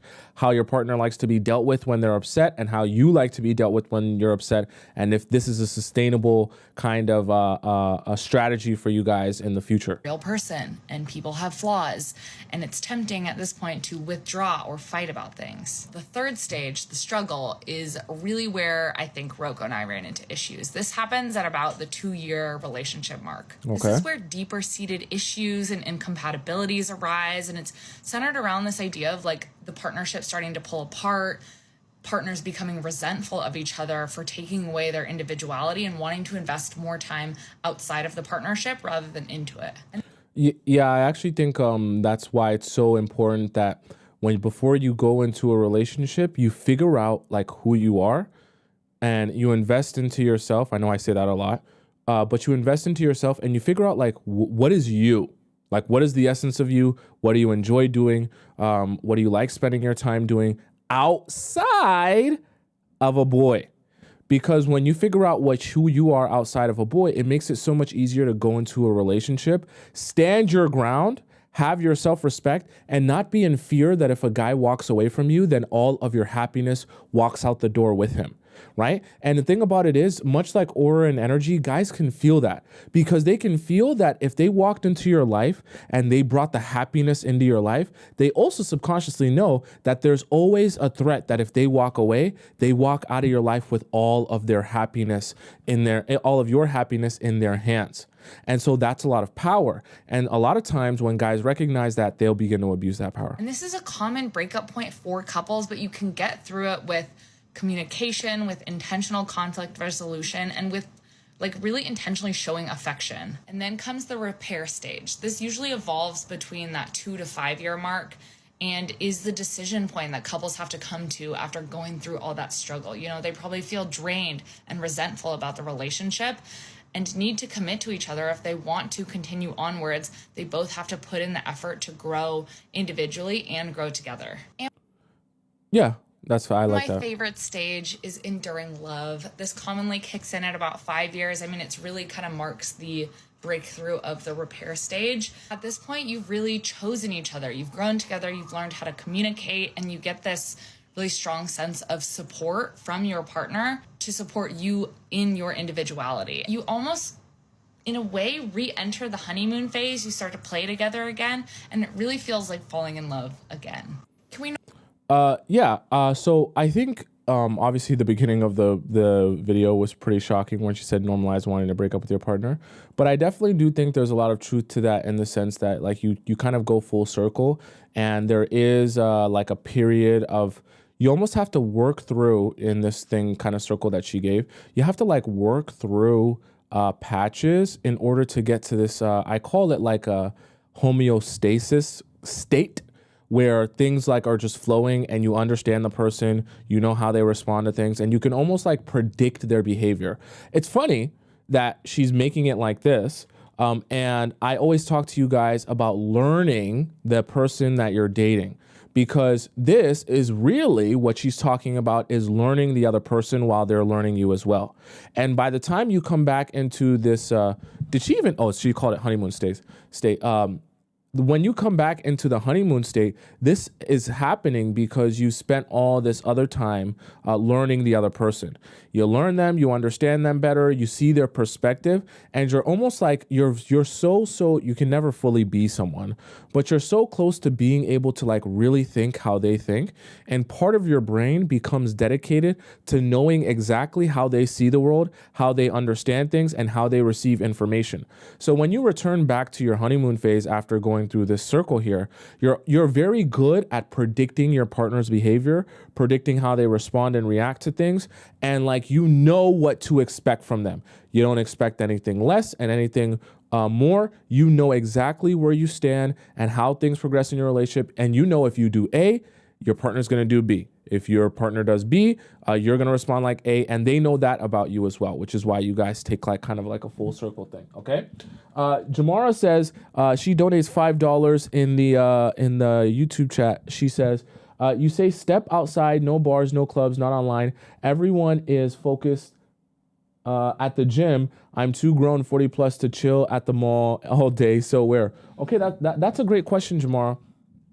One of the things I advise all you guys to do, for you guys that have no idea on what you want to do, is go onto TikTok and literally type in things to do in my city, okay? And when you go on TikTok and you type in things to do in my city, you're going to see a whole bunch of videos populate of amazing things to do. In fact, here, let's see here. Do we have any research shows that what men do in a So let's actually even take a second here. Since the beautiful, amazing Jamara asked the question, let's go over into search bar and let's type in things to do in the city that I live, Toronto. So that since we're already here on TikTok, and I can just show you guys exactly what I mean. I know this won't be perfect, but I just want to show you guys the essence of what I'm discussing here so that you guys can understand. So I type in things to do in Toronto and look what comes up. Top 4 things to do in Toronto.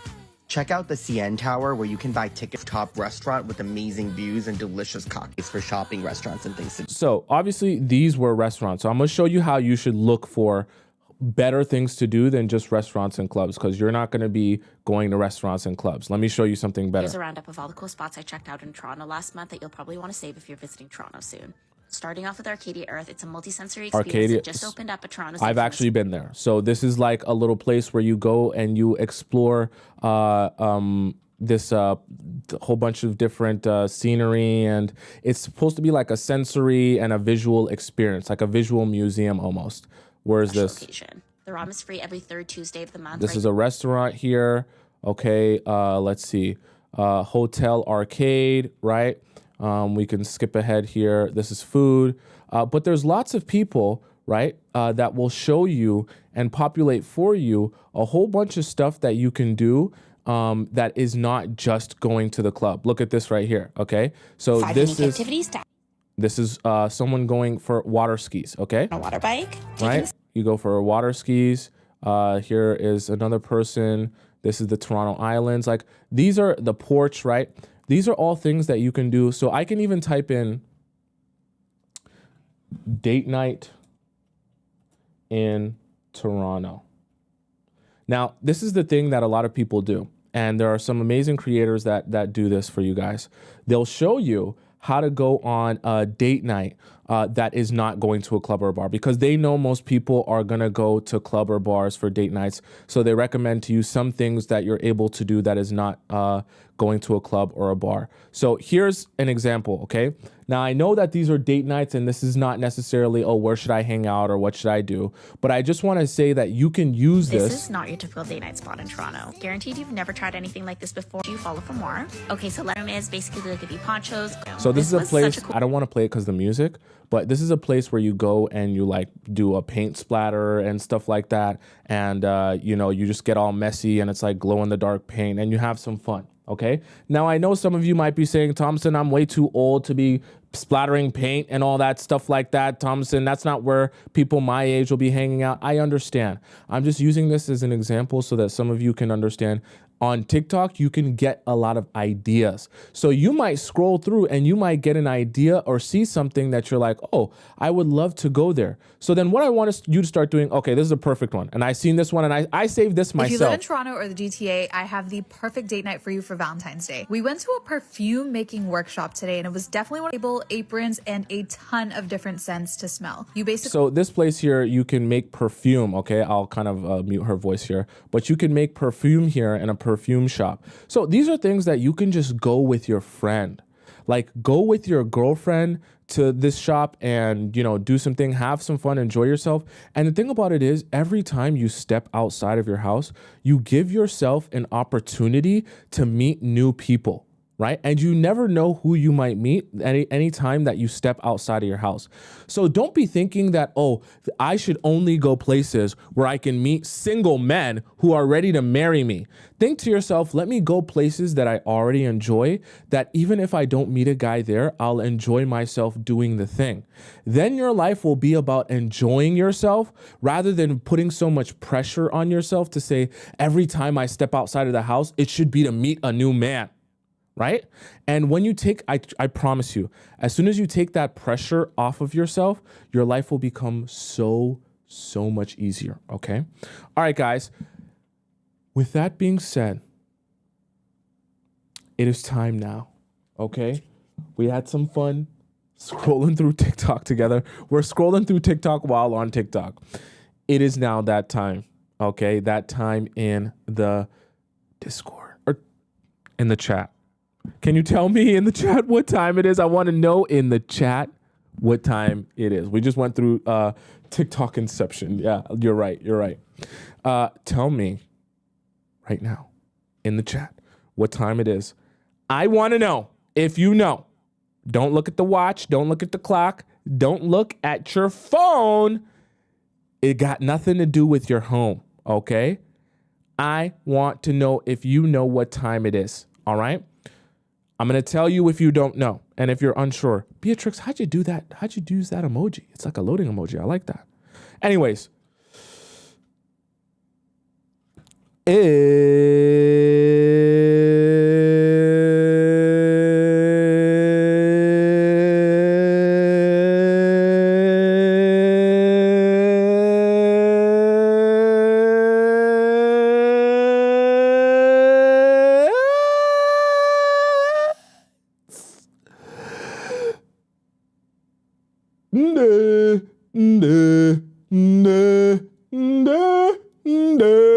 Discord time.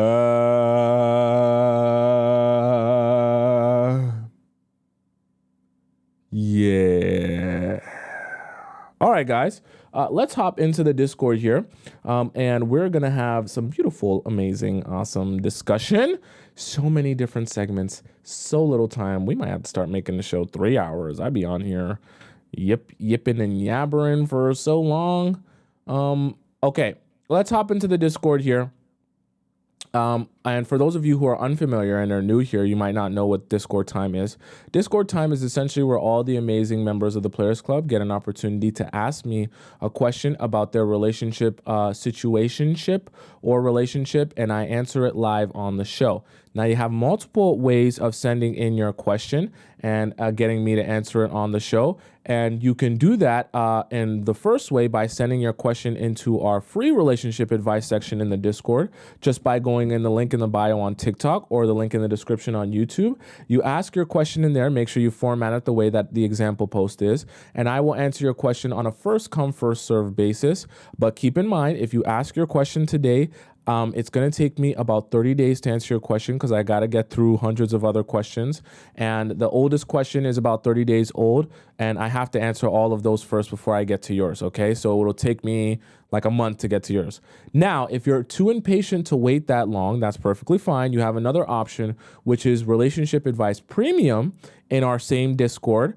And when you access that, you get to skip the line. It's like a VIP pass at a theme park where you don't have to wait because I answer these questions first before I head over into the relationship advice regular section, okay? So you don't have to worry if you're feeling like you didn't get a chance to ask your question here, okay?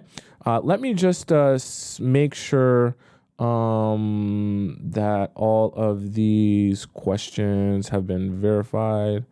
Okay. Let's see here first. We'll start off with Starshine, okay? So Starshine says, oh, by the way, to donate to Relationship Advice Premium, you just go into the link in my bio on TikTok or the link in my description. Click where it says Premium Relationship Advice, and you got to donate to the show in order to get access to Relationship Advice Premium, to keep it fair to everyone. And when you donate to the show, you're going to put in your Discord username and the title of your question. That way I know that that's you, and I can verify that you're not just dropping in your question without donating to the show here, okay? So let's start off with Starshine. By the way, guys, I know Starshine donated like this, but I want you guys all to use the link to donate. Not because I don't like you guys, but I have to keep it organized and I have to have structure here so that I can keep track of everything by checking it all in the same place. It becomes very overly complicated when I'm checking all these messages and requests from different sources and trying to link things back to verify them. Please just use the link so that it can be easy. And that way I don't skip your question thinking that you didn't donate, okay? So Starshine starts off by saying, "Hi, Tomisin. I'm 27, dating a 26-year-old guy since this June. Known each other for about a year, and we've hanged out in mutual friend group pretty often. So we are no strangers for sure. I text or call first, been following all of your advice except for one. Had pineapples twice. The first time was in June. The second was in the middle of August. He expressed frustration a couple of times over me playing games, for never reaching out first and taking long to reply. Jokingly accused me of being toxic." It's funny, he accused you of being toxic and playing games, but I guess sleeping with you early on was not playing games, right? Convenient. He just wants you to do everything. Sleep with him, do everything for him, text him first. He wants to be the princess. Okay. Our communication has been sporadic and inconsistent. We chat about 3 times per week, very short convos, and went on a total of 6 dates so far. 3 weeks ago, he was playfully acting jealous over chat, saying how he should be the only guy I'm thinking about. I made a mistake by saying that's not fair since we're not even in a relationship. Expecting to provoke and trigger some kind of clarity on where he stands regarding the idea of exclusivity. He replied, "You're right. I can't expect you to be loyal when I'm not giving you anything right now. And I'm not dedicating you 100% of my attention." This is horrible. Okay? This is horrible for multiple reasons, Starshine, because basically what he's just said is, I actually know that even though we slept together, because you guys had pineapples twice, he knows I'm not giving you much. In fact, if what you're saying is a direct quote, he actually said, "I'm not giving you anything." So he basically said, I know I just got the ultimate level of investment from you, and I haven't given you anything. You haven't gotten much from me. Horrible, because that means he knows I've been getting what I need for free. Okay? And he knows how little investment he's been putting in. These type of guys are going to be it's going to be very difficult to get this type of guy to now invest in you in terms of committing to you when he already recognizes he's been getting you for nothing. Okay? I have no right to ask you and not meet other people when I made you my number one, when I haven't made you my number one priority. Okay, so now he's really rubbing it in. If you were my priority, I would expect loyalty even before we're in an official relationship. If you are my girlfriend, I will gladly prioritize you, present tense. So these, okay, once again, order of operations. Part of the things you should have talked about or discovered before sleeping with him, not sleeping with him and then trying to organize and understand this afterwards. He then continues to say, "But I understand that a woman needs time and attention, which I haven't been providing." So once again, he's actually pointing out to you all the different ways that he hasn't been doing much for you while you've been committing yourself to him. "We text so little and only see each other once a month, so I haven't been pushing anything. It is what it is. That is just how our communication naturally flows. I like you and I enjoy your company, but I'm not forcing anything." Basically, he said, I'm not going to do anything hard for this. "I only said thank you for the honesty, but felt extremely disappointed and hurt. He literally said I'm not his priority and expressed no issue with the idea of me texting and going out with other people.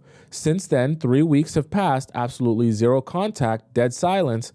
He's active on Instagram because he's always views my stories within the first 10 minutes of me uploading them, but doesn't heart them." Guys, you know how I feel about the social media relationship, all right? I get it. You guys care about the hearts on Instagram, but like just like put more emphasis on the real relationship than the hearts on Instagram. Anyways, that's a side point for another day. I was on a seaside trip being extra gorgeous lately. The only contact was yesterday when he hearted one of my TikTok reposts. It was some love poetry, mind you. What should I make of this? How should I interpret his words? Is this what you like? Is this what we do now? Like we're like even the TikTok repost heart is like we look into the girls. Let me know. I didn't know. Like girls, we're looking into the TikTok repost heart now? Yeah, maybe I'm too out of it. I don't know. I didn't even know that was the thing. Okay. What should I make of this now? How should I interpret his words? What is he aiming at with his silence, especially after dropping such a bomb? Prior to this, he had booked a trip for the end of September. We both scheduled days off from work to go to the mountains together. Please also advise, how should I behave when he decides to contact me again? If I should respond at all, under what circumstances? Thank you so much. So I actually think multiple things are at play, one of which I don't even think you identified here. But so the first thing I think is at play is he's acknowledging to you that I haven't done too much for you. And I really haven't even earned the right of exclusivity because I've done so little for you. You kind of laid it out in the message that he sent to you. Okay. That's not good because you've already slept with him and invested in him to the point where he's saying, despite me not really giving you that much effort, you've clearly shown me that you're invested in this relationship and you're for real about this relationship. That's not a good trade-off, especially when he knows that it's not an equal trade-off there. Now, the second thing that I don't think you might have recognized is when you mentioned the fact that you're going to kind of do whatever you want, what happened here is this is one of those guys that he basically wants you to date him, pursue him. He also wants you to be what I would describe as an ego booster. So when you sleep with him, it's a boost to his ego. When you validate him, it's a boost to his ego. Even when you want to be with him or you want to be loyal and committed to him, it's not really about him wanting to be with you. It's about him wanting to have you as a way to boost his ego. Which is why when he mentioned to you at the very beginning about, you playing games and stuff like that, all of that, right, that talk, I know that talk is to trigger you into thinking that you're required to do more, because you're not showing him how serious you are about this relationship. It's a good trick because you start thinking to yourself, maybe I should reach out more, text him more, call him more, be all over him to show him that I'm not playing games. And meanwhile, he does even less for you while you're bending over backwards and forwards, thinking that you're showing him something by doing all that. Okay, you're just playing right into his trap, to be honest with you.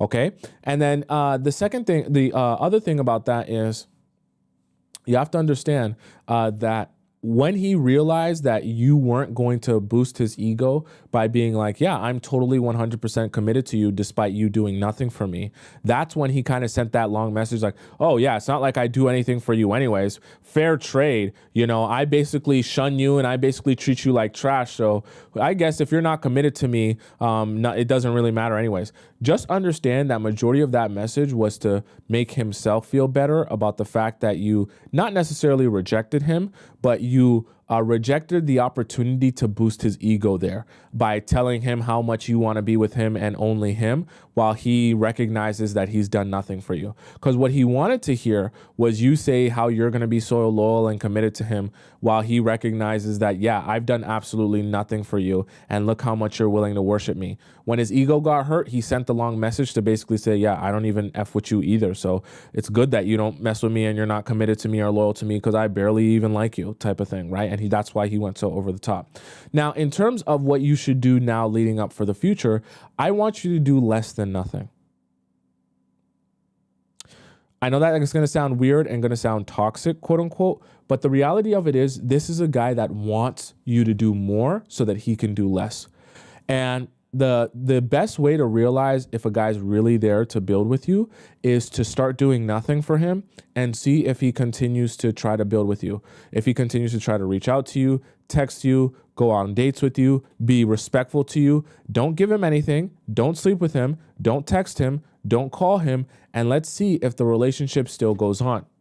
Because if he doesn't hit you up, he doesn't message you, he doesn't call you, or maybe he goes on a date with you, and when he realizes he's not going to sleep with you, he stops messaging you and stops calling you altogether, well, then you know why he was really there.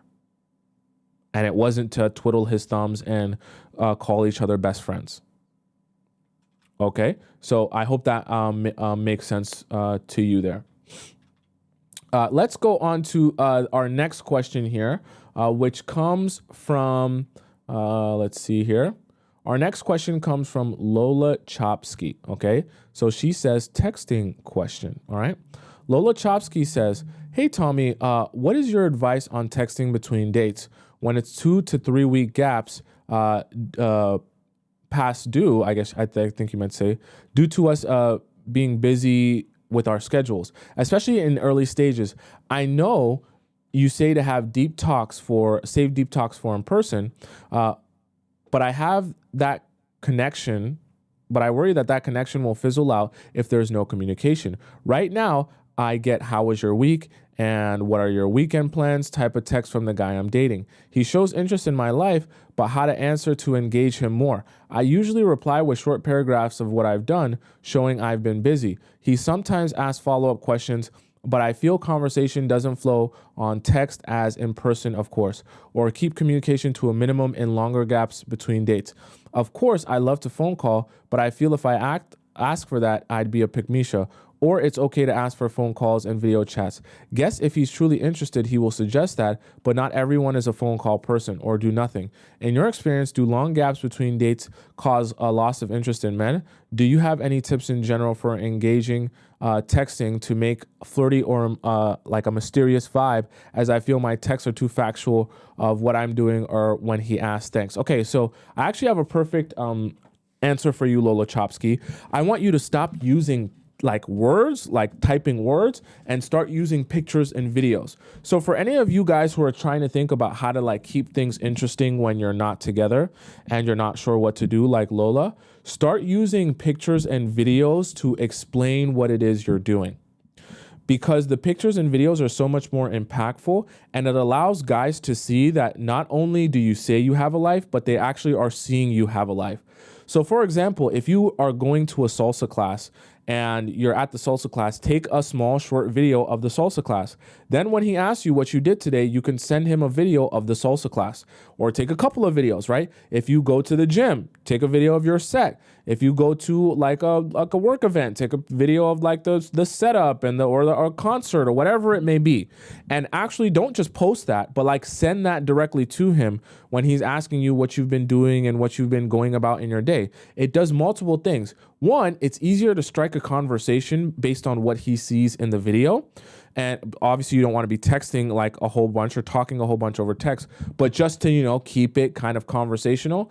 And then number two, what it also does is it allows him to see with his eyes and have a visual of the fact that you have a life. Okay.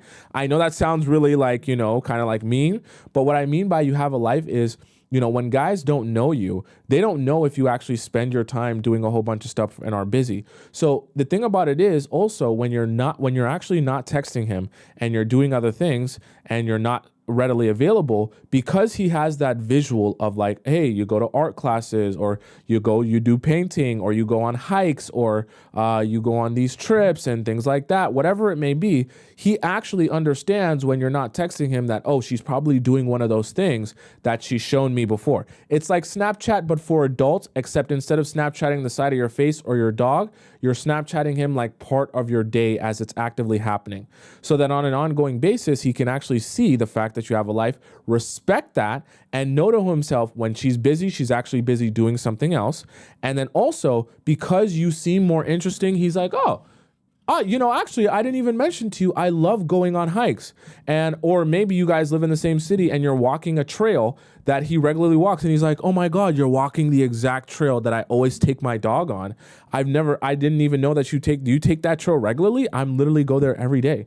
And you could be like, I literally take this trail every day at 2 p.m. I love taking this trail. And he's like, oh my God, you want to walk that trail together? That would be so amazing. Like, I'd love to do that with you. I'm always there. Okay. So you never know what you can get when you start doing pictures and videos. Great way to kind of stimulate the conversation, make it a little bit more interesting. Like I said, you're not trying to have a whole deep, long conversation and get to know each other over text.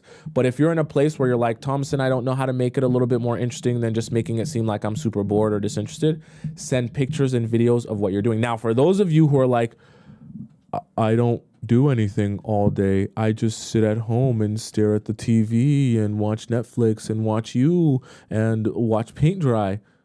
Start stepping outside of your house. You can listen to me still in your headphones while you go outside and do some stuff, okay? So if you know you don't have no pictures or videos to send because you literally don't do anything in the entire day, now you know what you need to start doing. You need to start working on some stuff and having some busyness and things to do in your life.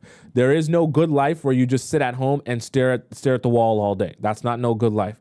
You need to start enjoying yourself, living your life. Even if you have no money, you can still go out and enjoy yourself with no money. It's very possible. Don't be thinking that requires millions of dollars to do that. All right. So I hope that makes sense, Lola Chofsky. Ivy donates $10 in the YouTube chat. She says, hold up. I thought we were supposed to only text for scheduling. I am now confused. Send pics and videos. Okay, so I'll be very clear, Ivy. What I'm saying is, in this particular situation for Lola specifically, what she wants to know is, how can I make this conversation a little bit more interesting than just, being factually answering, hey, I'm doing this at this time, okay? Of course, I only want you guys to be using texting as a scheduling tool because guys easily fall into the trap of just texting you all day with no end goal here. But if you are in a situation where you're like, the texts are so minimal that there's nothing going on except for, hey, what's up? And I'm feeling like there's no way that we can even build off of that. Then if this as a last resort, this will also work well for you. Okay. So I'm giving you guys options because obviously not every situation will be cookie cutter.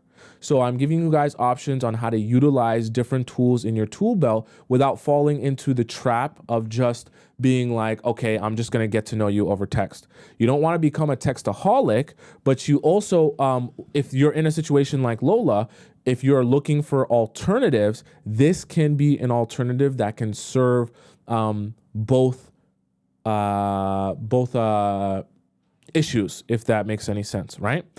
Because it's not just about doing one thing all the time in an extreme way.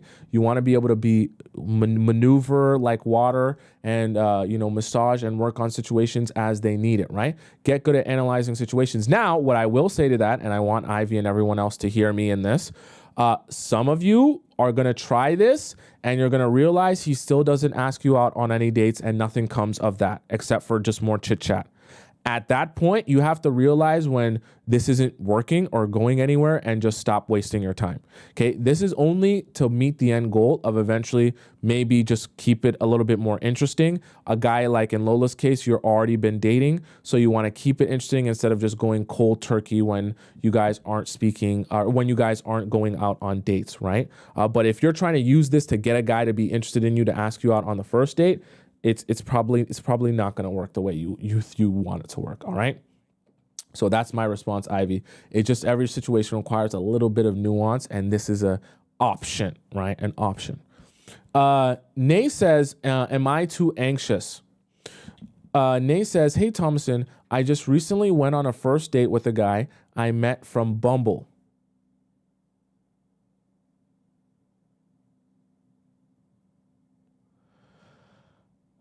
And it went great.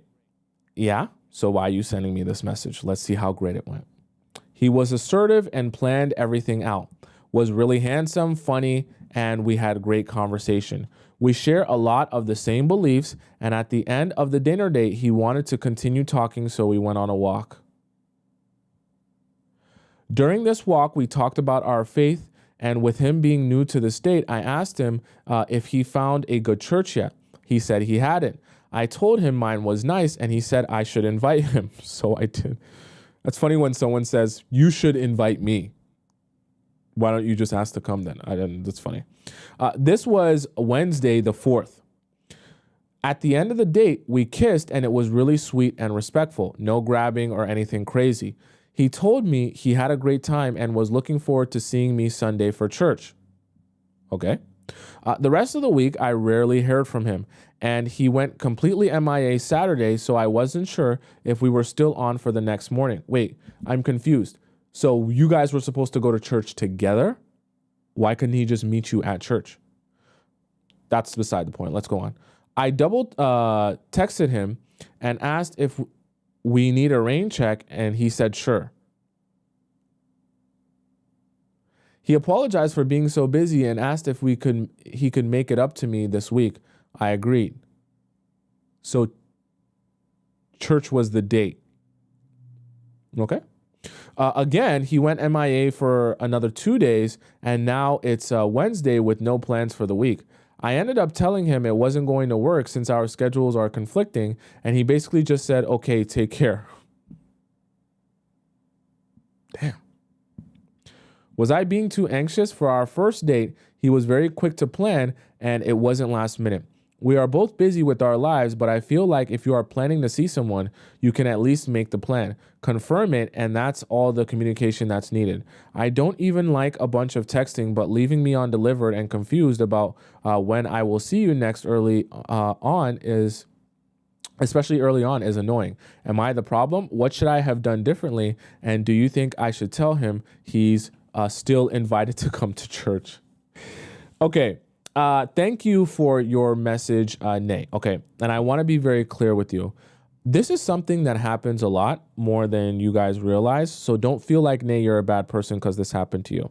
See, you have to understand, whether you're meeting someone in general, and especially when you're meeting someone on a dating app, even though someone that you're meeting them from the dating app, you don't really have any idea what that person is doing at that time that they're meeting you. What I mean by that is, you might meet a guy thinking in your mind that I am meeting someone on a dating app, so clearly they should be open and ready to dating, and they should be ready for everything that would come with dating someone and building a relationship with someone. What you don't realize, though, is a lot of times people that you even might meet on a dating app are going through things that you might not even know about. He might have an ex that he's dealing with. He might have a situation that he's still getting over. He might have a family thing, a life thing. See, when you're first meeting someone, you don't really know what they have going on at that very moment. So I know sometimes it feels like, what is wrong with me and what am I doing wrong? But a lot of times it's something that they have going on that you're just unaware of. And as weird as it sounds, it is very, very possible to be dating people even from dating apps that are emotionally unavailable. A majority of people who are emotionally unavailable aren't going to come out and tell you they're emotionally unavailable. They're just going to continue dating you and other people and have those people be frustrated with dating them, not understanding why they're acting the way that they're acting. So I say that to say, Nate, this is probably one of those situations where he was probably, before you even met him, already emotionally unavailable. And in the process of you trying to build a relationship with him because you are emotionally available, you're frustrated because you're like, why are you acting like someone who doesn't even want to be dating? There is a very specific reason, and it's not because of you or because you checked in on him if he was going to church. It's because he's not even in a mind frame to be dating. Because truthfully and honestly, any natural person who's in the mind state to be dating would be either more communicative with you in terms of like the church thing, and also not just be like, okay, yeah, take care afterwards, after you said that the schedules were conflicting, right? Someone who was really serious about you and trying to be intentional with you would actually try to work with you and like figure out how you guys are going to be able to see each other, not just be like, all right, it's whatever. Okay. So that should tell you that there's more to the story than just you, being like needy or whatever. Okay. And that he probably has something already going on with him, and that's prioritizing and occupying his mind frame and his emotional state, which is why he doesn't have any more emotions and emotional space left for you.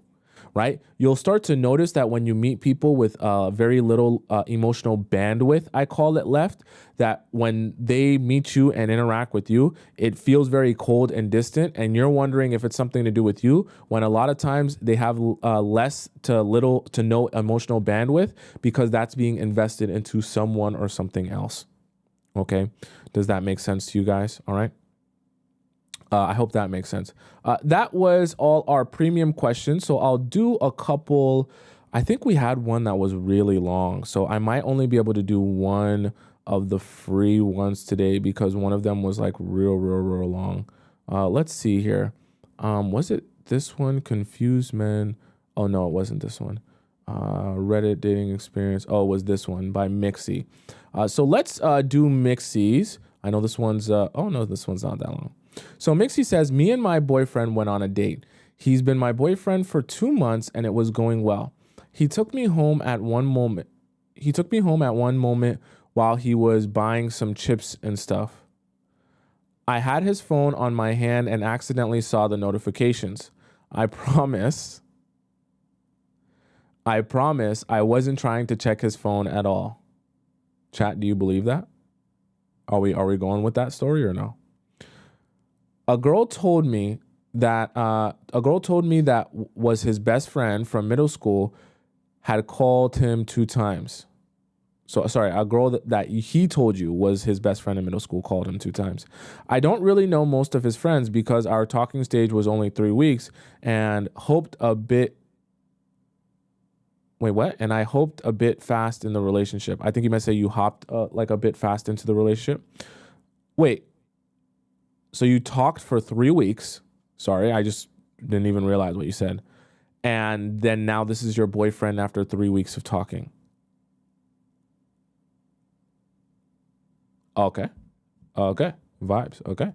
I told him. She called and told him to call her back, I think you meant say, and let me listen to what she had to say, but his response hurt me. He told me she would have asked to hang out and he has been ditching her for a month, but I demanded him to call her, but he was finding reasons not to.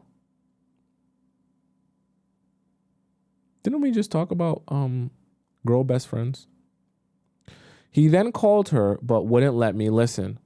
When I saw he was not doing what I said, I just kept walking and left him behind. He was trying to convince me on the way home, but I just didn't speak at all. When I got upstairs, he was spamming my phone with calls and texts, begging and swearing that she was just a friend. Yeah? He was trying to make me feel bad by saying, "Are you really doing this for only a friend?" and whatever, but I wasn't responding. The next day, he texted saying sorry and that he really understood his mistake. I replied, telling him that I didn't care who she was. I just left him on scene when I saw the conversation wasn't going anywhere. I'm actually pretty happy with how you handled this so far. He hasn't texted me for 3 days from now and yesterday. His older brother called me and asked me what happened. His older brother took my side, excuse me, and was really surprised with his actions. He also told me not to worry and just do me. He hasn't texted me yet, but I have a feeling he will at the end of the week when he is free from work, because every time we have an argument, he takes me out to try to talk about it. I just don't know if I should even bother to keep the relationship or should I break up with him. I love him still. I don't know what to do. I will keep you updated if he texts me. Obviously, this was a while ago, so let's see if there's any update. So update here, it's been a week and he hasn't texted me. Me and his brother talked for a bit 4 days ago about a mutual friend because me and his brother are not on bad terms. And he told me to wait for him for 2 to 3 days when he finishes work. What's going on here? Because he works till 11 p.m. and is tired, so he can't take me out on a proper date. When he gets off of work, he can. Why is his brother telling you all this? Okay. He also told me to wait because he loves me and is sure that he will come to my house to surprise me. This makes me a little bit uncomfortable. I get that his brother's trying to like help the situation, but if that man can't say that out of his own mouth with his chest, this is like why is his brother speaking for him like this? This is just getting strange. Like 4 days. Sorry, you talked for a bit 4 days ago, but like this ongoing conversation with his brother is weird. But he finished work yesterday and hasn't reached out to me. So what should I tell you? If he does reach out and does cute gestures for me, like gift giving or flowers, should I respond, text him back? And how do I decide if it's safe for me to give a relationship another shot? I wish you guys that send in time sensitive questions would just donate to the show and put it in premium, because that way I can answer it timely. If it's time sensitive, guys, please just donate to the show so I can answer it on a timely basis, because there's too many questions. I won't be able to get to yours like in time to give you a sped up answer. Or oh, by the way, sorry, I forgot to tell you guys as well. For those of you who want to send me a private question because you're too nervous to have me answer it live on the show, there's also a link in my TikTok and in my bio where you can ask a private question to me. I have a bunch to get to as well. A private question to me, and I answer it to you via your email, and I just send you a voice message via your email. So if you're too scared to ask it over this because you don't want everyone knowing your business, that's fine. You can also just ask it to me. You go to that link in my TikTok or the link in my bio, in my description on YouTube, and click where it says private relationship advice, fill out the form, and then you just donate to the show and you'll be able to ask me a private question and I give you a thorough answer, okay? Yeah, so Mixie, I would say the best thing for you to do is probably let this relationship die. I know it sounds horrible, but truthfully and honestly, with you and the place that you're in, you started dating this guy after 3 weeks of talking to him. So let's just make the assumption that before those 3 weeks, you didn't even know him.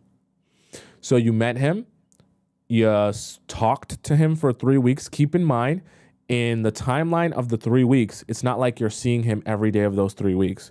So you might see a guy twice a week for 3 weeks. So the guy that you're now dating, let's say hypothetically you saw him twice a week for 3 weeks. You've seen him now 6 times. 6 times you've seen this guy. Even if you say you saw him 3 times a week for those 3 weeks, you've seen him 9 times. And now this is your boyfriend. It's just not, you're always going to struggle because there's a natural flow to the timeline and escalation of things.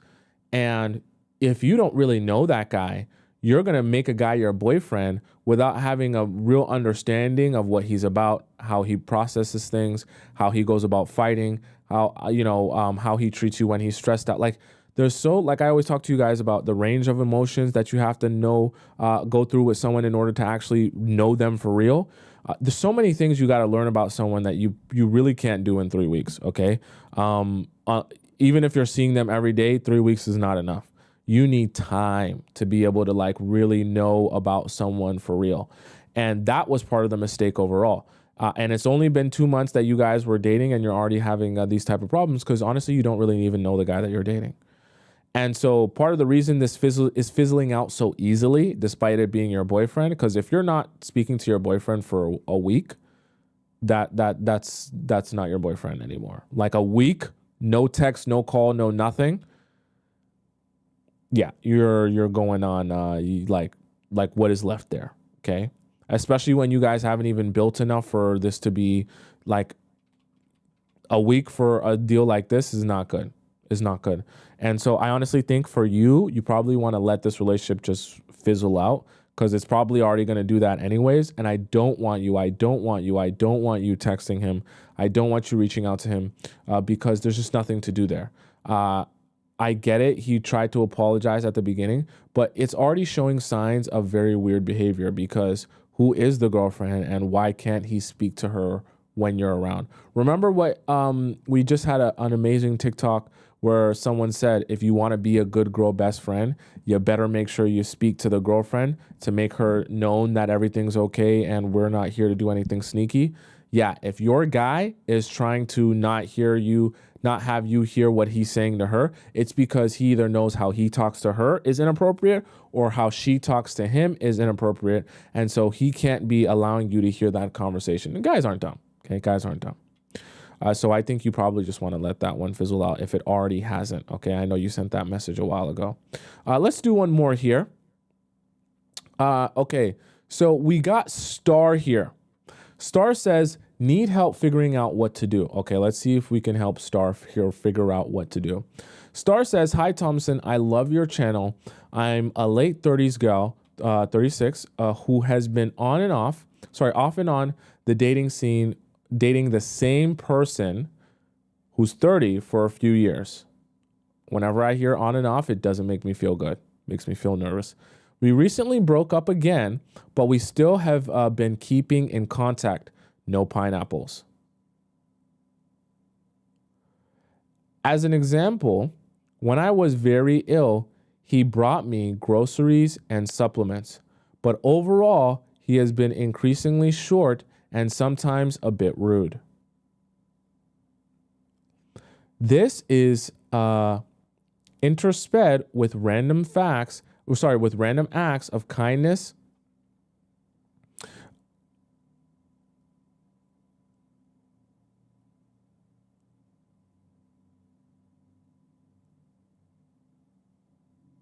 Oh, sorry. It's interspersed. I read that wrong. I was like, what is that word? With random acts of kindness. Sorry, I glitched there for a second. Visiting me at my job, sending me a selfie. Very weird hot and cold behavior. I mean, your relationship's been hot and cold. So I had enough and kind of blocked his number for a bit. What do you mean kind of? We still follow each other on IG, so he has a line of communication.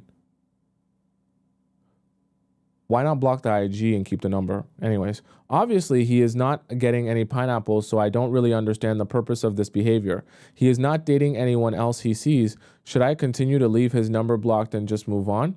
I still want to be with him, but I don't like being treated rudely, and I want to be pursued and treated with a consistent affection.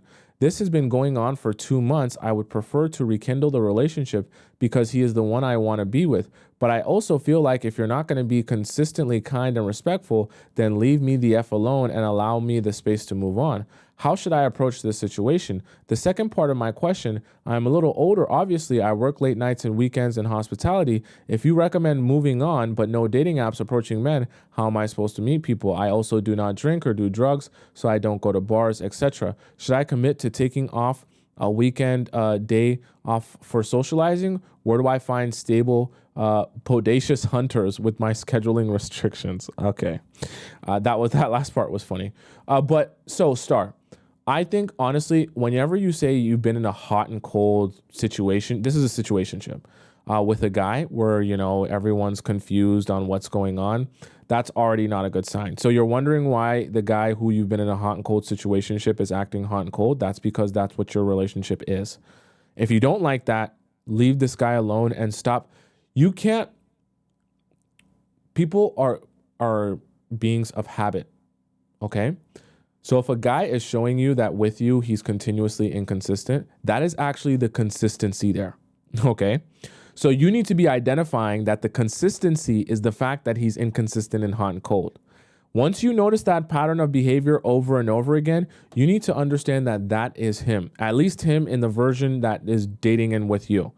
And if that's how he's going to treat you and approach this relationship, just wipe your hands clean of him. There's no point trying to figure out why is he doing this? Why is he not doing that? Why is he inconsistent sometimes? He is just that. And you're trying to figure out how do I turn him not... Stop. What you need to be figuring out is, how do I find the relationship I'm actually looking for? Because clearly this guy is not what you're looking for. Once you've identified that, stop wasting your time trying to get guys who aren't what you're looking for to become what you're looking for. You're not trying to force feed someone to turn into someone different. You're trying to look for the situation that you want in your life with the type of person that you're looking for. And it doesn't specifically have to be this guy just because you've known him for a while and slept with him for a while. In fact, I'd advise against it, trying to make it this guy, especially because he's shown you to the only habit that he's willing to stick to is being hot and cold and inconsistent. Now, the second part of your question, when you talk about where should I go, like I told someone earlier in the chat, the best place to go whenever you're looking to figure out how to where to meet new people, or how to find new guys, if you're not going to be on dating apps or going to clubs or bars, is to just start stepping outside of your house and doing what you already enjoy doing. Because the worst thing for you to do is to go somewhere with the sole purpose of just meeting a guy. Because if you go there and you don't meet a guy, or you don't talk to boys, or there's no one that you like, you're going to feel like the whole time was wasted. Because all of your energy will be focused on, I got to meet a guy. Which guy is going to come to me? Who's the guy that I'm going to meet today? Right? And you won't be able to enjoy yourself, and you won't even feel like you did anything if you don't meet a guy there. So rather than doing that, what I want you to start doing is figuring out what you enjoy doing and spending your time doing, going there, whether it be by yourself or with a girlfriend, and just spending your time in places that you enjoy spending your time. Then once you figure out how to do that and spend your time in places you enjoy, I guarantee you'll start meeting new people randomly. And you'll be surprised how many random people and numbers you get and interactions you have when you step out of your house and just do things for the sake of enjoying it. One, you'll have a lot better energy, because when you're doing something that you already enjoy doing, you'll be in a better mind state meeting people, because you're like in a happy place. And number two, you'll also end up meeting people that you probably share interests with, because you're going to meet them doing something that you already find interesting. So it won't be very hard to think of something to talk about, or to think of a place to go, or to think of, or to worry about having a connection, because you'll have usually connected over wherever it is that you met that person. Okay. So start by simply doing things that you enjoy at the time frames that work for you. Don't worry about anything else. I promise you, every single magical, amazing love story that you ever heard in your life, where someone says, I randomly went to this place that one day, and that one day it just so happened to be that this person was there that is never there. And so I talked to this person that was never there. And when I walked around the corner, I bumped into your mother, and then we had a conversation, and that was it. But it always actually starts with walking outside of your house. And in the process of leaving your house and taking a step outside and doing something, that's when situations can arise, and that's when you can start meeting people and things can start happening. None of that is going to happen if you sit in your house and watch paint dry. It's also not going to happen if you're only thinking, I'm only going to go places just to meet more men. Okay? Go places because you enjoy it, and I promise you, there's men everywhere. All right? Men everywhere. All right, guys, that's the show for today. I hope you guys got some value from that. Way less technical difficulties, so I'm so happy about that. And by the way, if I didn't answer your question, don't worry. I'm here all the time, and I'm always here to answer your questions. And if you want to skip the line, make sure you go donate to the show. Go into Relationship Advice Premium, donate to the show, send in your Discord username and your title, your question, by going to the link in my bio on TikTok or the link in my description, and you will be able to get to be able to skip the line, and I'll answer your question live on the show. If you want to ask me a private question, feel free to hit my link in my TikTok bio or the link in the description and ask me a private question. I answer it to you via voice message, and I send it directly to your email if you don't want all your business to be out there as well. Just make sure you fill out that form properly. All right. For those of you who are on TikTok or YouTube and TikTok, and you want to follow me on Instagram, my Instagram is right above my head on the top left side of the screen. It's just Tomisin_Tub, and it's right there on the bottom right. You can follow me and see everything I'm doing on a daily basis. For those of you who are on TikTok and you want to rewatch the show because you came late or you missed some parts, my YouTube page is just my name, Tomisin Atobatele, on the top right corner of the screen. Type it in. Go to the live section. When you go to the live section, you'll be able to see all this this live show and all the live shows I've done since the beginning of time. And the best part is you'll have the YouTube and the TikTok live chat embedded in the video, so you won't miss a moment of conversation, okay? I'm here every Monday to Friday at 4 p.m. Eastern Standard Time. So I'm going to be here again tomorrow at 4 p.m. Eastern Standard Time. You got to figure out what time that is in your time zone. Until we meet again, goodbye for now. Hasta la vista. Adios. Ciao. Sayonara. I can't think of any other ones. Bon voyage. And I'll see you again tomorrow at 4 p.m. Eastern Time. I love you. Okay, I love you. We'll be together again soon.